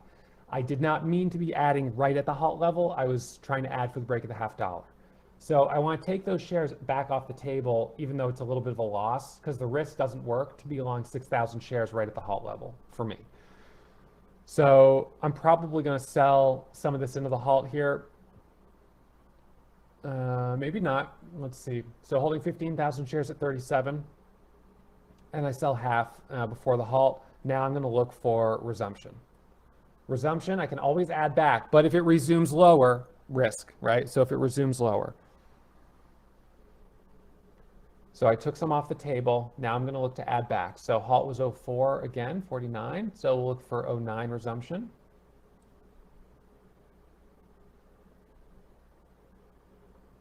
Okay. Now, there's different ways you can trade these, obviously. You could alternatively choose to trade something like this where you don't add back. You just hold one position and you kind of let it work. Something that I sometimes have thought about is in my retire, oops, that did halt, sorry. In my retirement account, sort of taking one position in my main account and just leaving it, and then trading it actively in my retirement account. And that's actually what I did on that one day on GameStop when I was up 100 points. I bought the 250 shares and I was like, okay, I'm going to hold that. And then in my retirement account, I was actively trading it. So, you know, because the problem with actively trading it is you screw up your cost basis. Then you end up initially at 229, but then you keep adding higher and selling and adding higher. So sometimes I wonder about that approach, but it's hard to, I don't usually get a chance to do it. So anyways, here we've got the resumption, nice high resumption. So I could have held the whole thing, but of course you don't know. And on this one, not being able to see the prices during the halt creates a little bit of risk. Now, what's the next spot? 950. Possible long over 950 on a dip right here, adding at 912. Stop 899. So watching, it straddled that level for a second, but looking for the break here over 950. 33. There we go. I add right there at 57, all the way up to 995 through 10, 21,000 share seller at 10. And can it break that level? Micro pullback now off of 10 and a long right here. I just added at 10 with my hotkey, breakthrough 10 all the way to 1080. Look at how fast that moves. This is when we're talking about some fast moving stuff. Now I'm up 58,000 on RHE, up 138,000 on the day. Now we're halting at 1080. So the volume in this 1 minute candle is 500,000 shares. It's a little lighter than the volume of these previous ones, mostly because it just kind of has it's really only about 30 seconds of trading time. 30 seconds of trading time and it just goes straight up. Okay, so now we're going to watch resumption on this. So I'm holding 3,000 shares at 956. Okay, so let's see, looking for resumption in about a minute. So one more minute. Okay, so resumption should be coming up here in just a second. If it's a 5 minute long halt. Again, a little blind because I can't see what the halt resumption is going to be. It's up 566% with no news. And at this point, ACY was halted. And because ACY was halted, so this is something that's worth noting. ACY initially was the stock everyone was watching. That was the one everyone was focused on. And then it got halted. So no one could focus, no one could trade it anymore. Now, some people may have been caught in it, but no one could trade it anymore. And then RHE kind of stepped in and took the spotlight.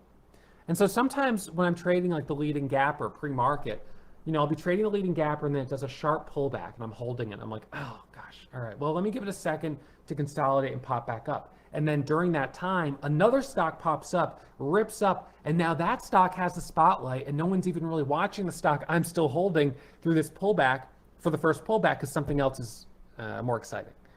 So that can work against you. It can work for you too, just by being willing to jump to whatever is hot at that moment.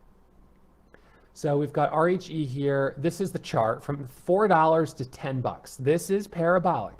This is an absolute parabolic setup. Now, no doubt, the actual setups that I'm trading are dip and rip, dip trades around $0.50 and whole dollars. We're not even having time for micro pullbacks on this one. It's just going so strong.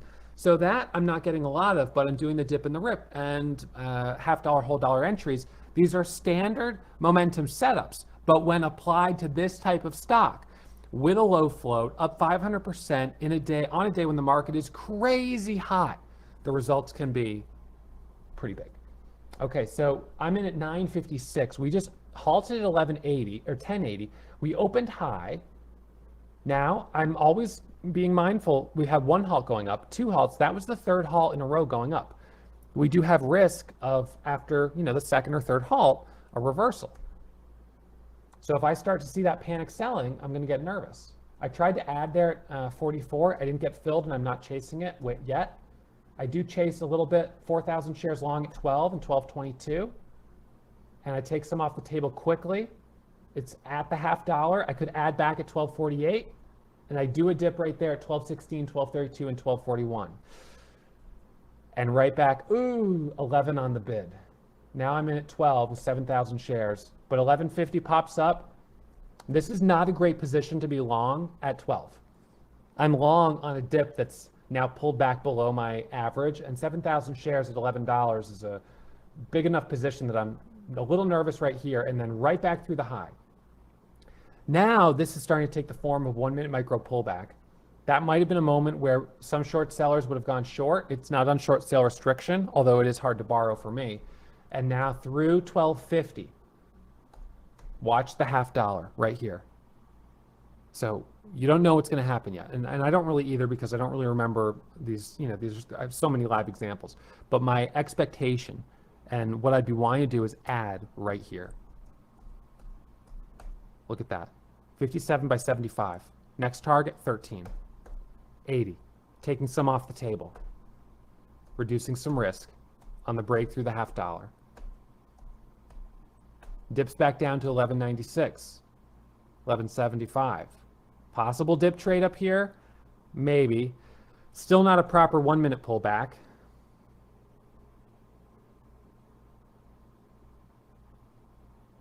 Possibly at this point, either dip trade there, so 4,000 shares or so, or whatever it was, long at 12.02. So a dip trade at 12.05. Looking for it to hold 12. And now with that early dip trade, adding at 12.50 for the breakthrough 12.75 and 12.80. This is a little risky up here, right? Just like that, I'm down 30, 40 cents a share, 50 on the bid. If it breaks 50, it could go to 11. Halt level down is 9.56. But it's holding up. Now, this is the obvious stock right now. This is the strongest stock in the entire market right now, and one of the strongest stocks in weeks. A lot of traders are watching it. A lot of traders are watching the dips to buy. Now, if it breaks over 12.50 on this one, $0.50. If it can reclaim that level, just like that, 13. Now, if it breaks 13, 13.50. Now it's struggling a little bit. I take a little profit off at the $0.50, whole dollar, new order at 13.10. Flushes back down again. So it's choppy in this range. It's getting, this is a stock where I would say we're getting a little top heavy. We have a red doji at the top. I should probably cut it off the table and step back for a second. And then look at this. It comes back to 13. And now I'm thinking, well, if it's going to break through the highs, it's going to squeeze out. It's going to continue to squeeze short sellers. So I should be long where short sellers covering. Now, it's not mean. It's just technical analysis. It's the same as what a short seller would say, okay, this is where a long trader is going to stop out. I would expect a flush on the break through the flat bottom. So it's just the technicals of the market. So back over 13, I added at 96, added there. There's 13.50. Taking some off the table, 40 cents. Now, break of 13.50, we're looking at 14. There's 60. So sometimes it's through these little bear traps that you start to get these really big moves. Look at that, up to 14. If it breaks 14, 14.50. Watching, dip right here could be a great long for the break of 14, right up to the halt level of 14.48. There we go, 14.48, up to the halt level. Look at this. I'm up $88,000 on this stock. Halt level right there. I'm in at 14. I'm taking the profit off. Now, I don't want to hold in the halt. This is going to be first, second, third, fourth halt going up. Maybe I'll hold small size, but I don't want to hold big size. New halt level is 14.94, so I'm long here. Micro pullback for the break of the $0.50. Halt level moved up, looking for a squeeze up to 14.94. And look at how it just jumps right to that level. So I can take some off the table as it approaches that halt level. So in this spot here, we're up 800%. Watching the halt level to move up again. And actually, looks like I got filled. I just added right into the halt, thinking maybe the halt level was about to move up. And now I'm like, ooh, I'm in this, just bought this a little high. So is the halt level going to move up? Adding on the dip. This is risky. Oh my gosh. Whoa, look at that. And it goes to 15.40. It does go, it goes. And I'm selling at 15.37, 9,000 shares and more at 15.15. That was a close one. That was being long, some big size on a very top heavy stock. New order, ready to add. Again, doing the same thing. Halt level moves up, and I'm going to hit that buy button real quick. Halt level 15.40. So now this is tough because I'm watching the halt level with my eye, but I'm also trying to watch the current best price. This is something I struggle with because when I'm just watching the halt level, I'm watching for it to move, but I have a hard time watching that. There we go. Halt level just moved up to 15.77. So there I go long, halt level jump, and it goes right to the next halt level. Now we're chasing the halt levels higher. Now, sometimes on those chases, as it is dipping here, they will reverse. So I'm taking some off the table up around those halt levels. If the halt level moves up again, you know, that could give another trade, but have to be cautious. Halt level is currently, okay, so now we're getting a dip. And now, just like that, I jump back in because the dips keep getting bought up. Oh my God. Whoa. Okay. So what just happened?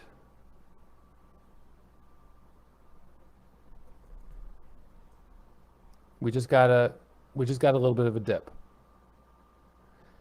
And I'm sitting there kind of like this. I'm like, what?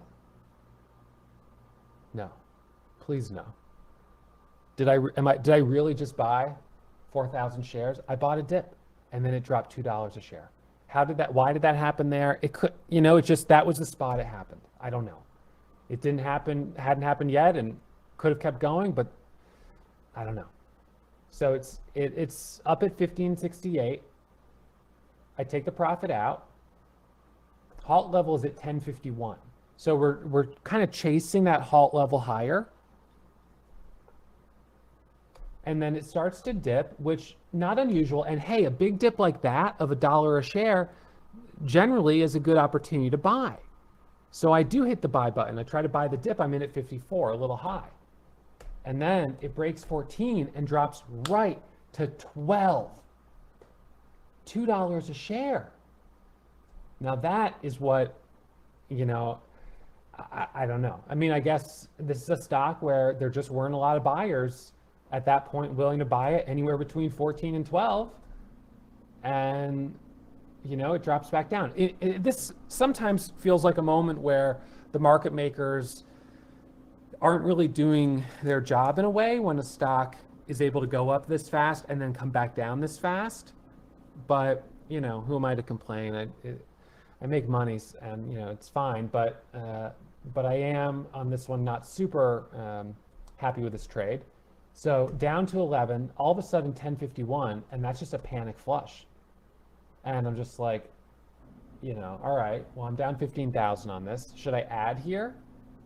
Now, typically I would, and I think the only reason I didn't was because I was concerned that this might be news there might be news on it.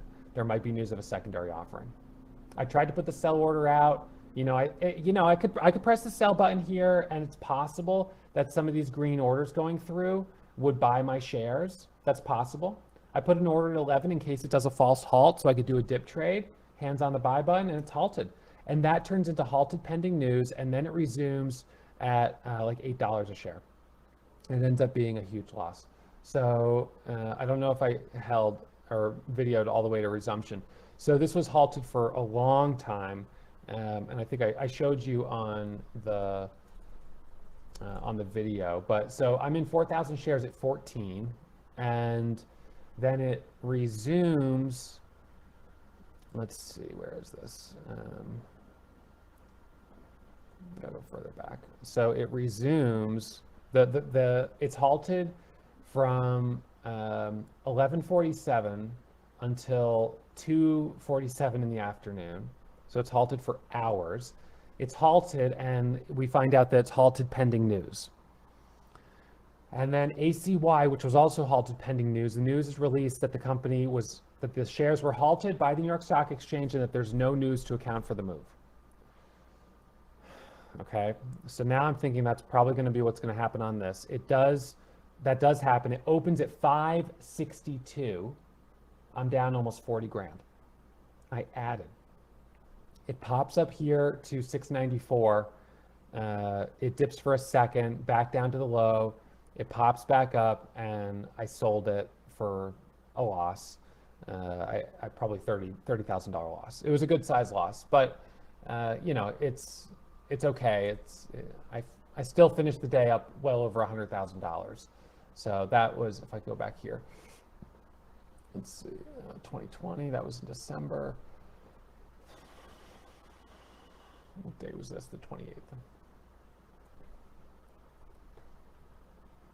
So yeah, so what ended up happening on this day, oops, let me just paste this image here. So I ended up finishing this day while that stock was halted. So while I was in that halt here, I took another trade and lost 30 grand on it, or like 25 grand. And then that one resumed and I got stopped out. I tried to do a dip and made back a little bit, but I finished the day up 117,000, which was definitely a pretty big pullback off the high. The other trade I took, and I don't remember which one it was, but maybe I can find it up here. So what was the trade I took? So Craig. So I lost $31,000 on Craig on the 28th. So what happened on this one? Yeah, so this this is one of those ones that was a sympathy momentum stock. It went from 5 to 10. And I think I must have just bought it too high. It must have been in this area. I just got in too high. And then I got stopped out as it came back down. So I was in too high on Craig. It was sympathy momentum and I was in too high. So a green day, but I flew a little too close to the sun, overstayed my welcome, and gave back some profit on the top. And what gave back that profit was the dip trade. You know, ultimately, I pressed the buy button during that panic flush, and then it went a lot lower. So, you know, that's one of those times where it's like, gosh, that dip trade, that was a tricky one. Because then on the trade on Craig, I think I was trying to make back what I knew was going to be a big loss on RHE, and then it was a second big loss. So, you know, I'm not always right on those dip trades. Okay, so now here's another one. All right, so this is ACY. So this is the same day, I believe. Yep. So let's see. Is this the same day? No, I'm not sure. I think so. Okay, so ACY, I think I already showed you this. So I'll just show you this quickly because we already talked about this. This was actually a break of VWAP setup. It was just a regular old break of VWAP setup. Nothing really, I don't know. I jumped in, as it was squeezing up right here at 741. Looking for the breakthrough VWAP. Halt levels 818. I was adding for the breakthrough 8. And there's 820. I'm taking some off at the halt level. And I was like, hey, that was a nice trade. And this is a day where I was a little on the defensive. I was not up a lot before. Actually, I was red before that trade. And so was happy to make, you know, $8,000. So got in at 41, got back out, added back as it was proving strength. In hindsight, I could have just held the whole position, but, you know, you never know. And so just like that, made $8,000 on ACY. So it gets halted, break a VWAP, ripping through the highs. That's very bullish. So probably a gap higher, but it's also a nicey MX stock, so I won't see the resumption price. So I don't really know, but looking for a dip and a rip. So watching here. So dip, and then the rip right there as we start to see green. Now I'm in for the break back over 8.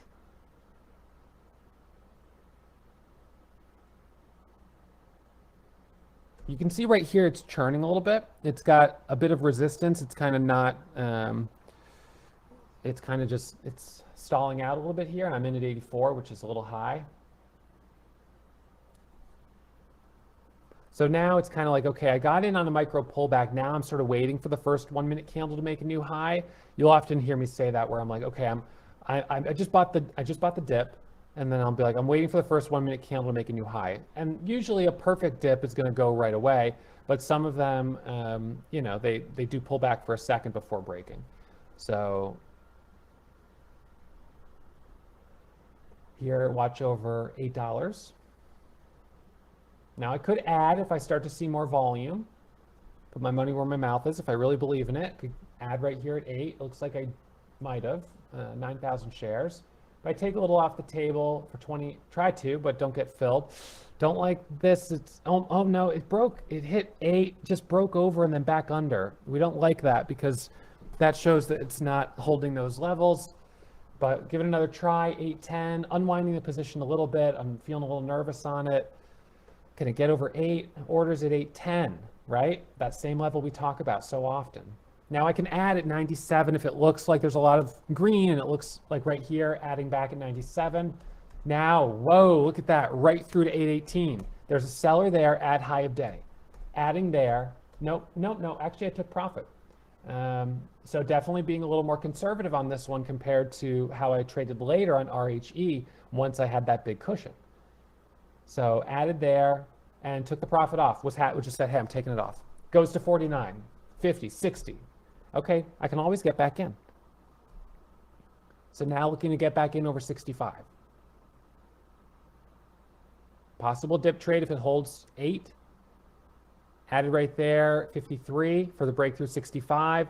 The fact that it squeezed up that much, now it's starting to show me this has the potential for more. Again, this is what an early parabolic stock will start to do. It starts to move faster. It rips 50 cents when it rips. So now I've added up to 18,000 shares for the breakthrough 9, looking for 75, then 85, 95. There's 85, 97, 98.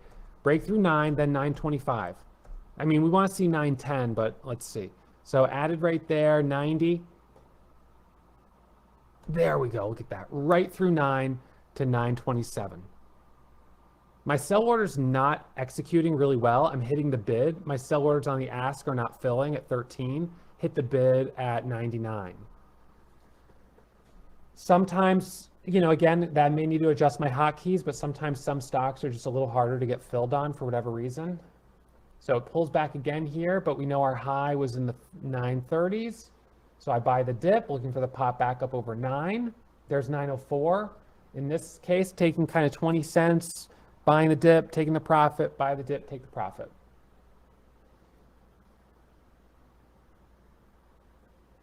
High of that candle, so I put my mouse on it to check.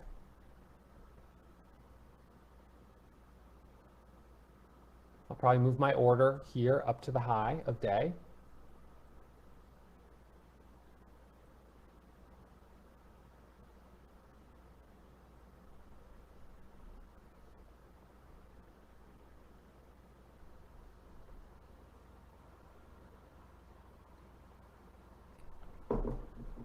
Added on a dip at 75, but only 2,000 shares.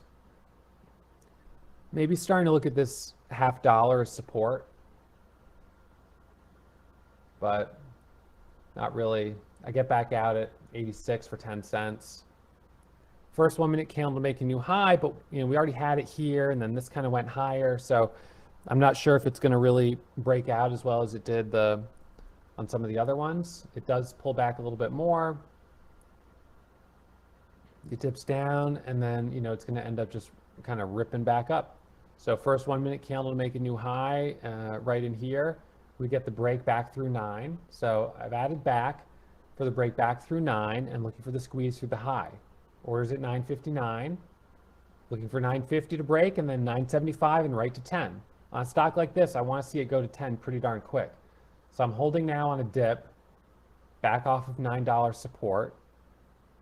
So if $9 is support, getting in as close to it as possible is always better. Then I'm not going to be down, you know, 25 cents because I got in too high. But looking for the break over the $0.50. There we go. Green on the ask, 50, 57, 60. Order out to sell a little at 57. So, you know, I'm up 20,000 on the day. It's up 240%. I'm doing okay on it. It didn't actually break through the highs. 971 is our high of day. Added right there for the break. Now I'm thinking, okay, maybe it just retreated for a second, and now it's going to come up and break through that level. So added for the break of 60, 70.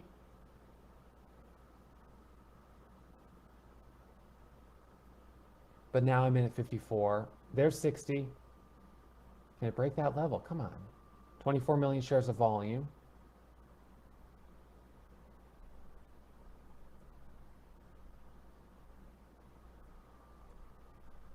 So it breaks it, but not super convincingly. You know, it kind of is stalling out a little bit.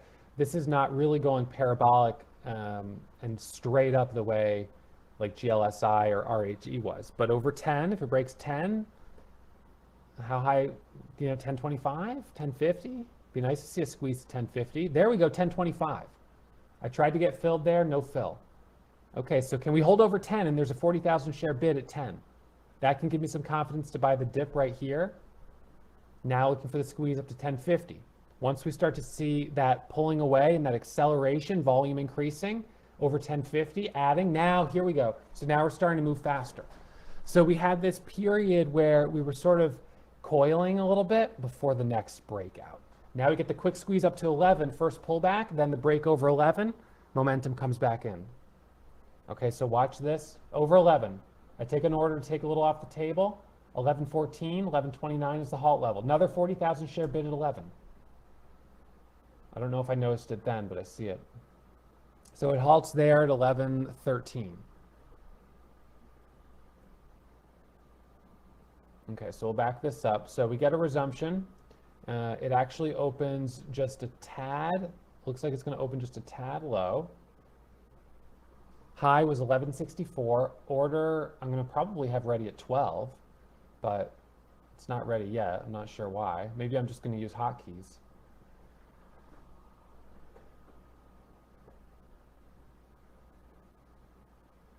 Still halted, but there it goes.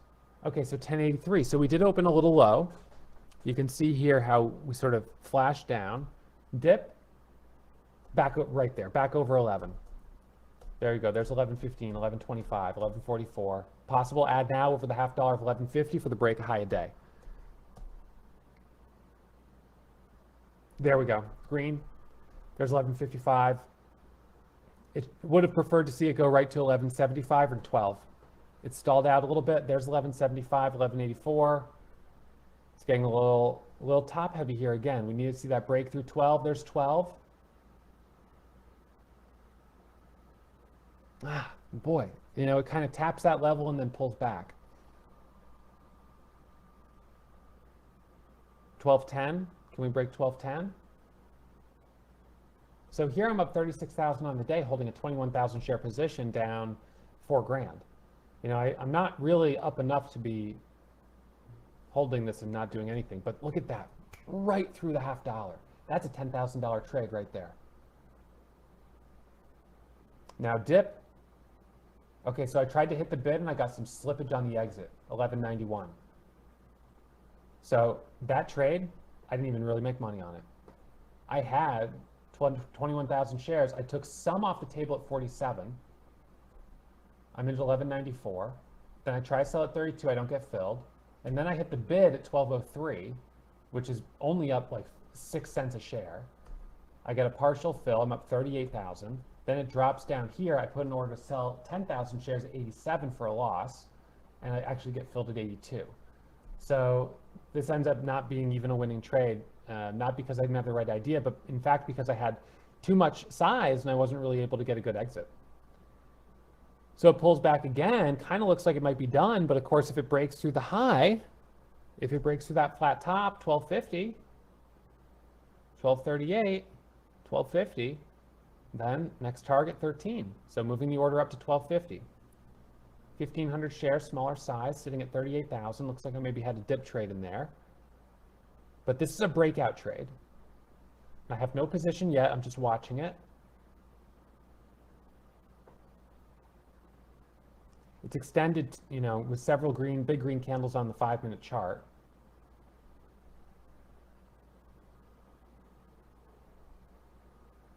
So I do get back in, but it kind of chops out a little bit, not really a big breakout. Sometimes up here you can get a bull, oh my gosh, a bull trap, and then look at that, all of a sudden it goes. So again, very similar to what it was doing in this area here. It's sort of churning right here. And in this case, getting ready for the next breakout. Let's watch it. There's 1250. I added there for the break at 1250. I'm in at 31. There's 55. There's 80. There's 85. There's 90.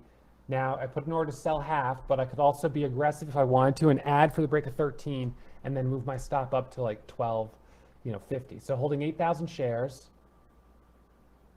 dip long for the break of 13. Now looking for 13. There we go, 1320. Can I take half off the table at 1317? Took some off the table, but I filled at 83 and 97. Again, I'm not filling on the ask on this one. Even though it's got 31 million shares of volume, I'm just not filling on the ask. So I'm buying the ask and kind of selling the bid, which means I need a pretty big breakout, Well, we're getting one here, 1370, 1385. Next halt level is 1411. Now we've got something we're working with. And so this is where it starts to get exciting. Squeezes up, halts. Changing my order size on this. Let's back this up here for 1 second. So it halted at 14. Halted at 14 or $15, was it? Is that where it halted?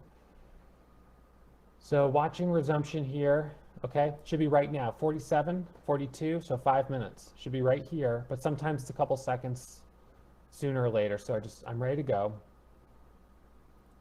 There's 1530, momentum is continuing. 1550, half dollar is a long. Now I could do a dip and rip. There's a bid there at 15. Whoa, flush, down to 14, 1385, 1398, 1450. I bought the dip at 1445, 2,000 shares. That's not a lot different than what I did on RHE, but in this case, it works. Now here, over 15. Watching, 1550, can we break through the high? Here's some green, there we go. Added right there for the breakthrough 1550. There's 16, I'm taking it off the table on the way. I probably should have held that. I sold it way too soon at 77. I could have gotten an extra $1 a share. I sold too soon. I think I probably sold the whole thing when I meant to sell half. So we got that resumption, the dip, and then the rip back through 1550. So the add there at the half dollar, 1550, could have taken half off. That's fine, but should have held more for this move here up to 17. Next halt level is 18. There's 18. I just saw 18 for a second. We're up 500%. Bought the dip right there, 17. There's 18. Quick dip trade. There's the halt, 18.29. Up $1 a share. Not with big size, but up $1 a share. Oops, let's back this up. So there's 18.29, but the halt level I think is about to move. So 18.29 is the halt level. It says LULD is 0, but then that's only when it's pinned, and then we see it's 1990. Okay, there's 19. There's 1990. Capitulation, straight up, just straight up.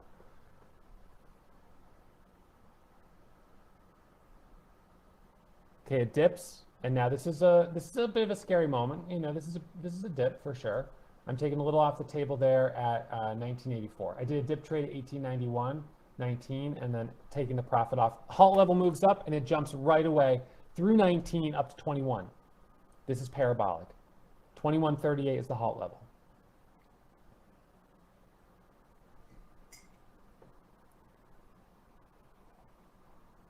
Now it's not halted yet. Could we get a halt level jump again?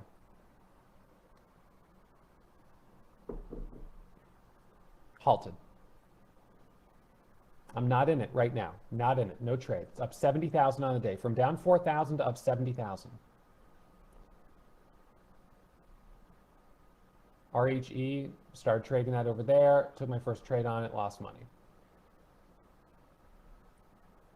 Okay, watching resumption if it's a 5-minute long halt. We were halted at 2138. Orders at 22. Also, so basically the way I have one hand on shift 1. So this hand here is on shift 1, and then this hand is on the buy button. So I have shift 1 because my order at 22 right here, let's see where it resumes. So I could hit the buy button at 22, but sometimes it'll resume way above that and I can't, or sometimes it'll resume low and then my buy button is 10% above the price and it'll say risk check failed. So I get in the habit on halt resumptions often of using the hotkey. So possible long here over 22, we've got 10,000 share buyer at 2138. Added right there for the break of 22. 2,000 shares long. There's 23. There's 24. There's 25. Added. There's 25. Halt level 2566. I'm going to take some off, probably going into the halt, but I don't remember. I think I do, and I ended up regretting it. It was the conservative move. It was definitely conservative. This is going up on lighter volume. It's a divergence there. It barely pulled back. So I hold 3,000 shares into the halt. Okay, so now we're looking for resumption. Okay, so watching for resumption here, 54, so it should resume at 59. So 4, 3, 2, 1. Halts at 25.66, orders at 27. Wow, 26 by 27.46. Some red, burst of red right there, and I sell. It looks like it's about to drop. Oh my God. Did I really just sell at 26 and it's at 31? That's $5 a share. It's 15,000 bucks. I just left 15,000 on the table. And now how do I get back in? So, you know, on this day, probably having gone red and then gotten green, I'm being a little bit more defensive and just concerned about, you know, the risk of screwing up. So shift 1 is 1,000, shift 2 is 2,000. I could scale those all the way up if I wanted to. So anyways, it resumes here. We'll watch the resumption. So this is going to resume and it's going to squeeze into another halt going up at 38. It's up over 1,000% on 34 million shares of volume. Watch the resumption. 32, 33, 34, 35, 36, 37, 38. Wow, I left $30,000 on the table. On the one hand, on the other hand, right here it halts on a circuit breaker, and then this turns into a 5-minute long halt, a 10-minute, 15-minute, and then we see it's halted pending news, and it doesn't resume for 2 hours, 3 hours, and then it drops more than 50%. Whew. Now, if you like volatility, just for what it's worth, Tesla today. I didn't trade it. But Tesla today had a huge sell-off at the open, a reversal from 680 down to 620, bounced all the way back up to 700. And at the open, or shortly after the open, I was contemplating a dip trade on it off of 620. So it was right here. So we just bounced right there at 619. And as it was starting to come up right here, I was looking at the chart and I was thinking, this looks like, you know, kind of, it was like right in, I don't know, it's like right in here, right in this candle. On that candle right there, I was like, boy, this looks like over 628, it might go, it pulls back. In this candle, it pops to $630. In this candle, it hits 619. So in 30 seconds, it dropped $12 a share and then comes all the way back up. So you can find pockets of volatility in the market. Certainly, it's not surprising on a $600 stock that you would have some volatility, but you know, within 30 seconds, 12, 15 points it's a lot of volatility. That's risky stuff. Okay, so let's see. All right, so I'm going to copy this link. So we've got another one here. All right, so this one is parabolic trading on SES. So we've got RHE, ACY, SES, and then the last one will be SLS. And we already looked at SLS, so we'll run through that one a little faster. And SES we may have already looked at, so let me just pull it up and then I can remember. We may not need to go through it in as much detail. Okay, hold on. Close that one. Okay, so SLS, let's see. And this one was longer ago, so I don't have as clear of a recollection of it. So it's up 359%. Awesome. We don't have a chart. Let's see, do I update my chart? I just want to see if I update my chart at any point. So looks like through this whole trade, I didn't actually even update the chart, which is kind of annoying. So SES traded it through this move, but this is kind of hard to see without the chart. I'll probably take this example out, but we can see $0.50 right there, 23.50. 23.50, then we'd look for 23.75 and 24, 27 million shares of volume, bigger spreads on it. There's 23.60, 23.90, 24. Look at how fast that rips right there. 24.40, taking some off the table, $1 a share.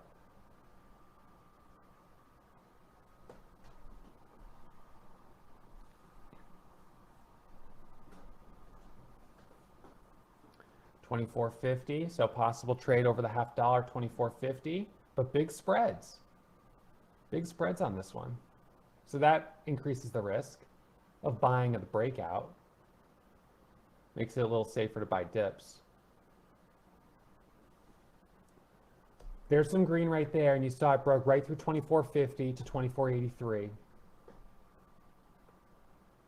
But big spread, it'd be hard to really make money on that. So it does go through 25, up to 25.35, 25.47, and then starts to pull back a little bit. So similar price action around half dollars and whole dollars, but not the absolute easiest one. All right, I'll probably take that one out from the next time we teach these classes. So parabolic momentum on SLS. This one we definitely watched.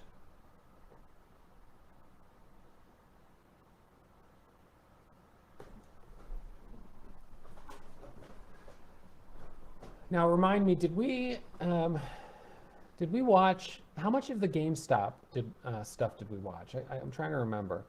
So SLS here hit a high of 13. I'm kind of going back and forth between a couple of different charts.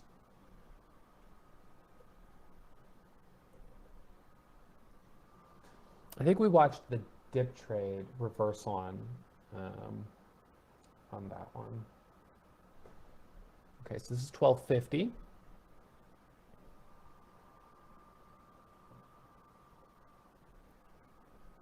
So going to break through the half dollar. It's up 94%. There's 12.50, 12.55. It's only a 5-cent breakout. That's not really great. You know, that's not a very convincing breakout. Back to 12.50. So it's not really breaking out in a big way. And then all of a sudden it rips through 12.50. So it's like down in this area. Does a false breakout, rips through, and really starts to open up. I don't remember when so the false breakout up there at 13.20. So we had a bear trap and a bull trap. And then I think I paused the video and resumed it when it was like starting to open back up. So as it broke out, first 1 minute pullback right here after the fresh breakout is a possible long. It's still a little extended on the 5-minute chart, but that's okay. It's a good 1 minute setup, and that gives you a trade from under 14 to over 15 up to 16. Squeezing up to the halt level moves up, squeezing higher. Dip trades, longs, breakthrough 17. We got that big flush up there, which I remember we saw. And then we have to wait for it to curl back up. Check some of that stuff. Now it's starting to set up a first 5-minute candle to make a new high, which would have been we did get the first 5-minute candle to make a new high, but back over 16 would be the better setup. So let's see. So that, I believe, was the last, let me just hide this for a second. All right, so SLS was the last one. So what I want to do is I want to show you, let's see. Oops. All right. All right, so let me just mute this and I'll just annotate over it. So let's see. So here we have GTech. So let me see where.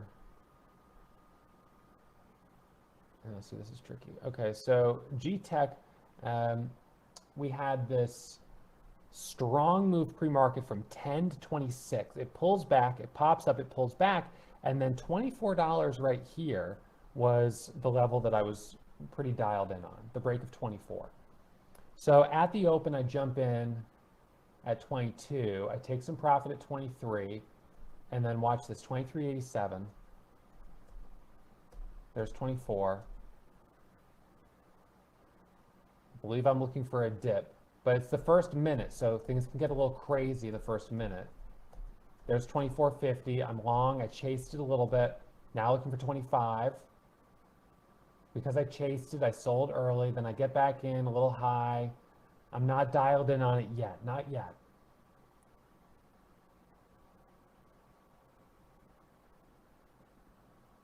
Added a little more on the dip there. New cost basis is $24.69.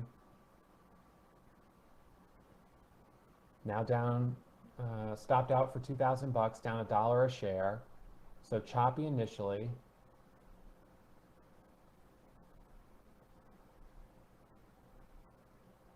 Then we curl back up right here. And I'm watching that $25 spot, the whole dollar. Orders at 25. And as we start to curl up and approach it,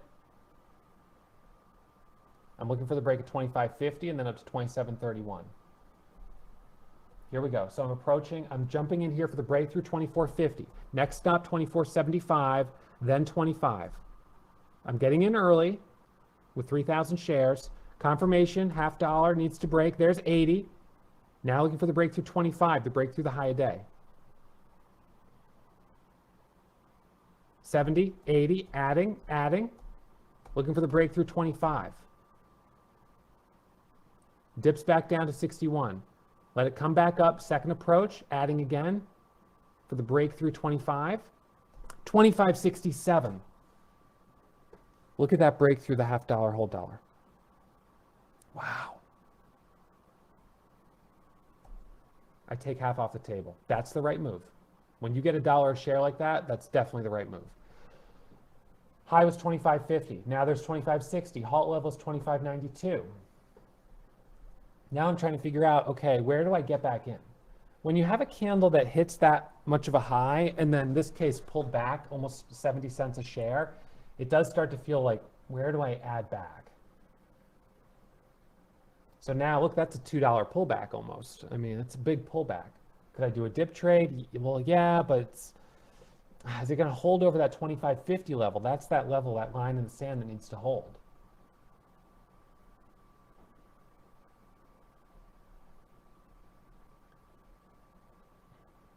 So I'm going to increase my max share size, I think.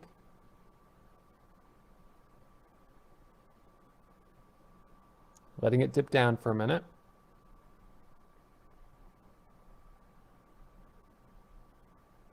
I think this is one that all of a sudden I look over and it's like back up at 25. So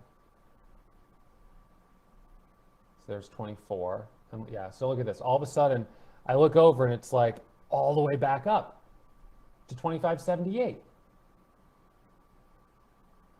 Halt level right there, 25.78. Will that level move up? Looks like it's about to get halted.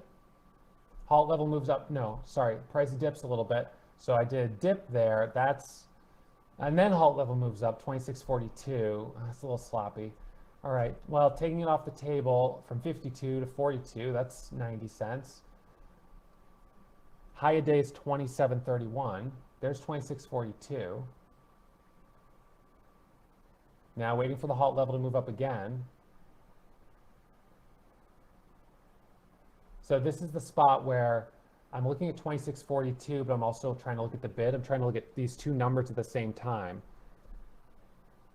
Now, the 26.42 is moving up and down because it's moving up and down based on the level 2.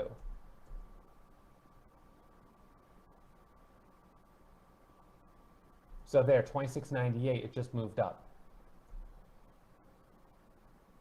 But we're dipping down a little bit. So I buy the dip here at 79 for the pop back through 26. Can we get the break at 26.50? No, I'm being quick to kind of reduce my risk on it. I'm happy to get back in. So I'm up 45,000, holding now into a halt 100 shares, halted down.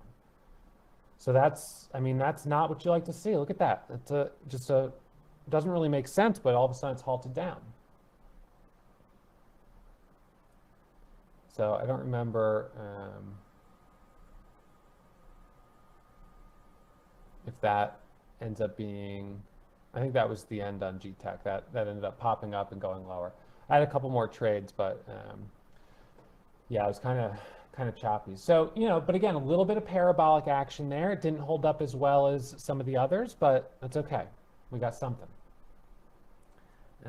Let's see, and then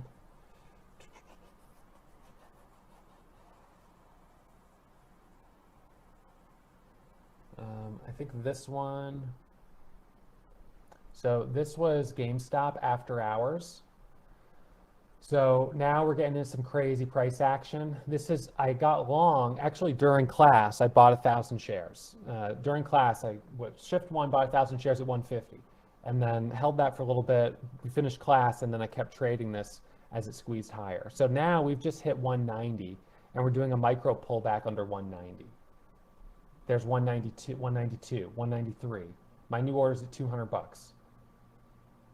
193.50, 192. 194, 194.50.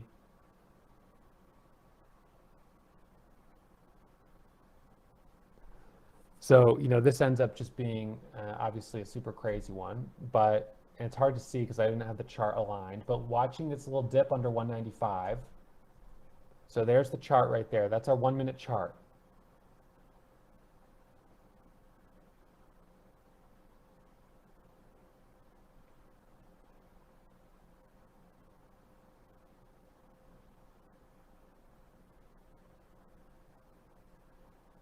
Dips down to 187. Not confident enough to buy the dips on this. Just too much volatility. Too risky. Need a little more confirmation.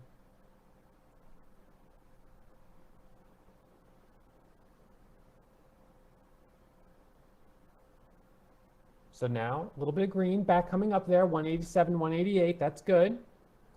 Now this on the 1-minute is a topping tail, so it's kind of a weird candle to go long. 12,000 share seller there at 190. Doesn't break through that level. Back down to 188, 187.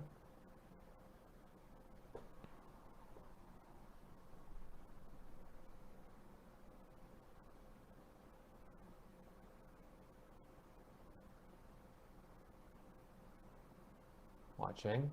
186. 187. We still have that topping tail, that red topping tail. It kind of screws up the pattern. Pulls back a little bit more. When will we get perhaps the first 1-minute candle to make a new high?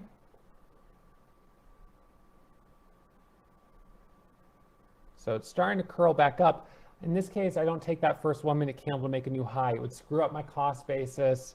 It pulled back a little too much. It doesn't feel like it's quite ready. Perhaps now it makes more sense to wait for a 5-minute setup. But then look at this. All of a sudden it surges right back up through 180. Let's look at that. Let's look at that for 1 second. If you look at the 1-minute chart here, zoomed in, you can see how we kind of have this little, it's like this little pullback and then this consolidation sort of right in this area. Hang on. Why is it okay, so it's, I guess it won't draw for some reason. Right there. So it's right in here. And watch it snap over 180. Enough people were watching that level was very well respected. Well respected means volume surging at the breakout. 78, 78, 79 coming up. A little bit of volume coming in there. So what's your stop? It's back down here at like 75. Relatively speaking, this is a tight stop. 78.50.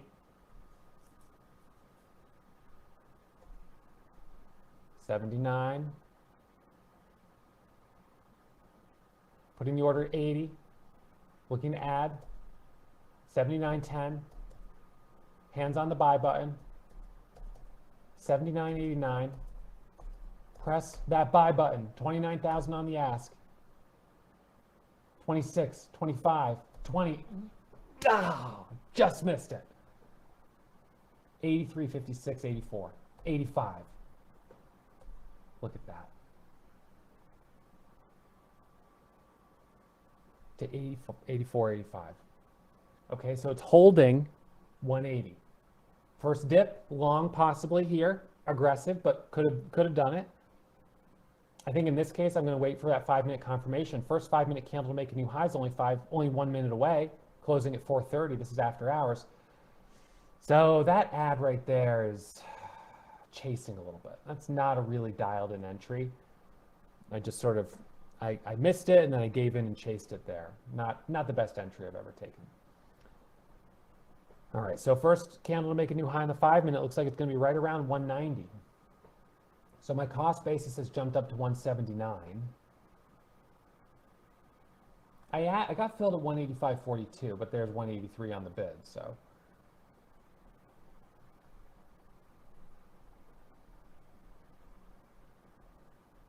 Okay, so we're looking for the break through 200.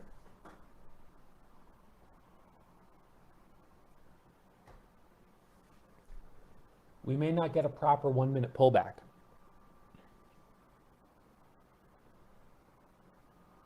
There's 85, 87, 88, 88.42, 89. This candle has just closed on the 5, and now we have made a new high. The first 5 minute candle technically has made a new high. Now we don't really have multi-time frame alignment because the 1 minute's just sort of extended. But we have the 5 minute chart, and obviously enough people use the 5 minute chart, especially on a stock like this with 164 million shares of volume, that we are seeing some resolution. Now, if we could break over 190, 193, 194, 195, there's 188.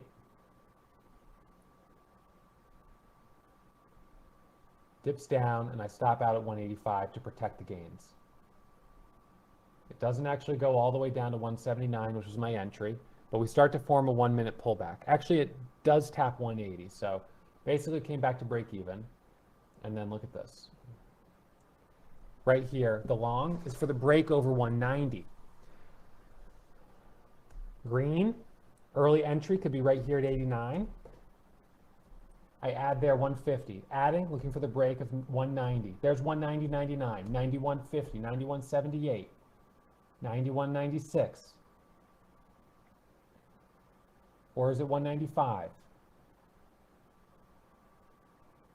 196. There's 92. Adding right there. 93. 93.65. 93.40. So you see, as it starts to climb, it starts to move really, really quickly. You just have to be careful because when it drops, it does the same thing. So ideally, selling into the next wave of strength. If I'm adding into it, it either continues higher and I can sell into the next wave, or I would have to hold through a pullback, which I'm in at 92.50. So I can't really hold through a big pullback. Added there 2,000 shares. It's coming up on a $500,000 trade here. Looking for the break of 200. So I hotkeyed into it, shift 1 at 95, and the other one, whatever it was, a little lower, I think. 97. Can we get that break through 200? Now, see, we've got two big green candles, and we're now starting to get a little pullback here. This is forming a little bit of a red topping tail candle. So now I start to get a little nervous, because if this does start to pull back with 2,000 shares, I can't afford to hold it back down to 85. I don't want to hold through that type of drawdown, but it keeps going stronger. 97.50. Are we going to get the push through 200 right here? I take half off the table just to be safe. New order 200. I could always do a quick add at 200. 97.50. 98's coming up next. So now I've paid myself. Even if I got back in right here at 98 or 99, I don't really mind, because I can still make a little bit on this new trade. And at least I paid myself from, the last entry, which was a good one. So we've got seller at 98. There we go. It's getting bought up. 98. Orders at 200. 98.45. 99. 99.20. Watch this. 99. 99.10. 99.40. 99.45. 99.50. 99.60. 99.70.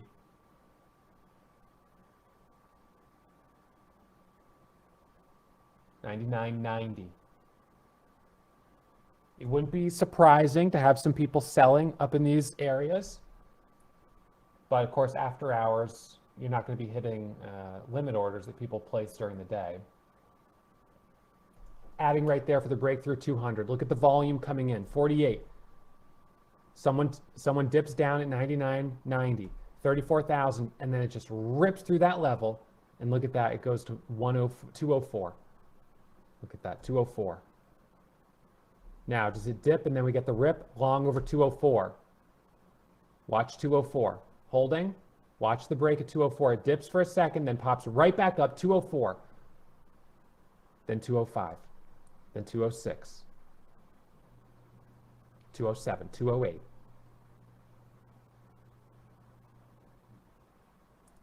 208. 209. 210. 211. 214.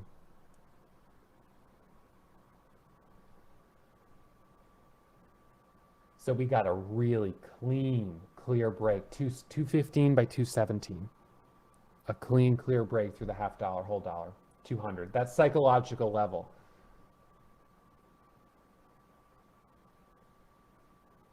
$18, $19. So now it's that feeling of, wow, I really left a lot on the table. How high is it going to go? Can I get back in? Is there another trade here for a dip and a rip? There's 19. There's 20. There's 20.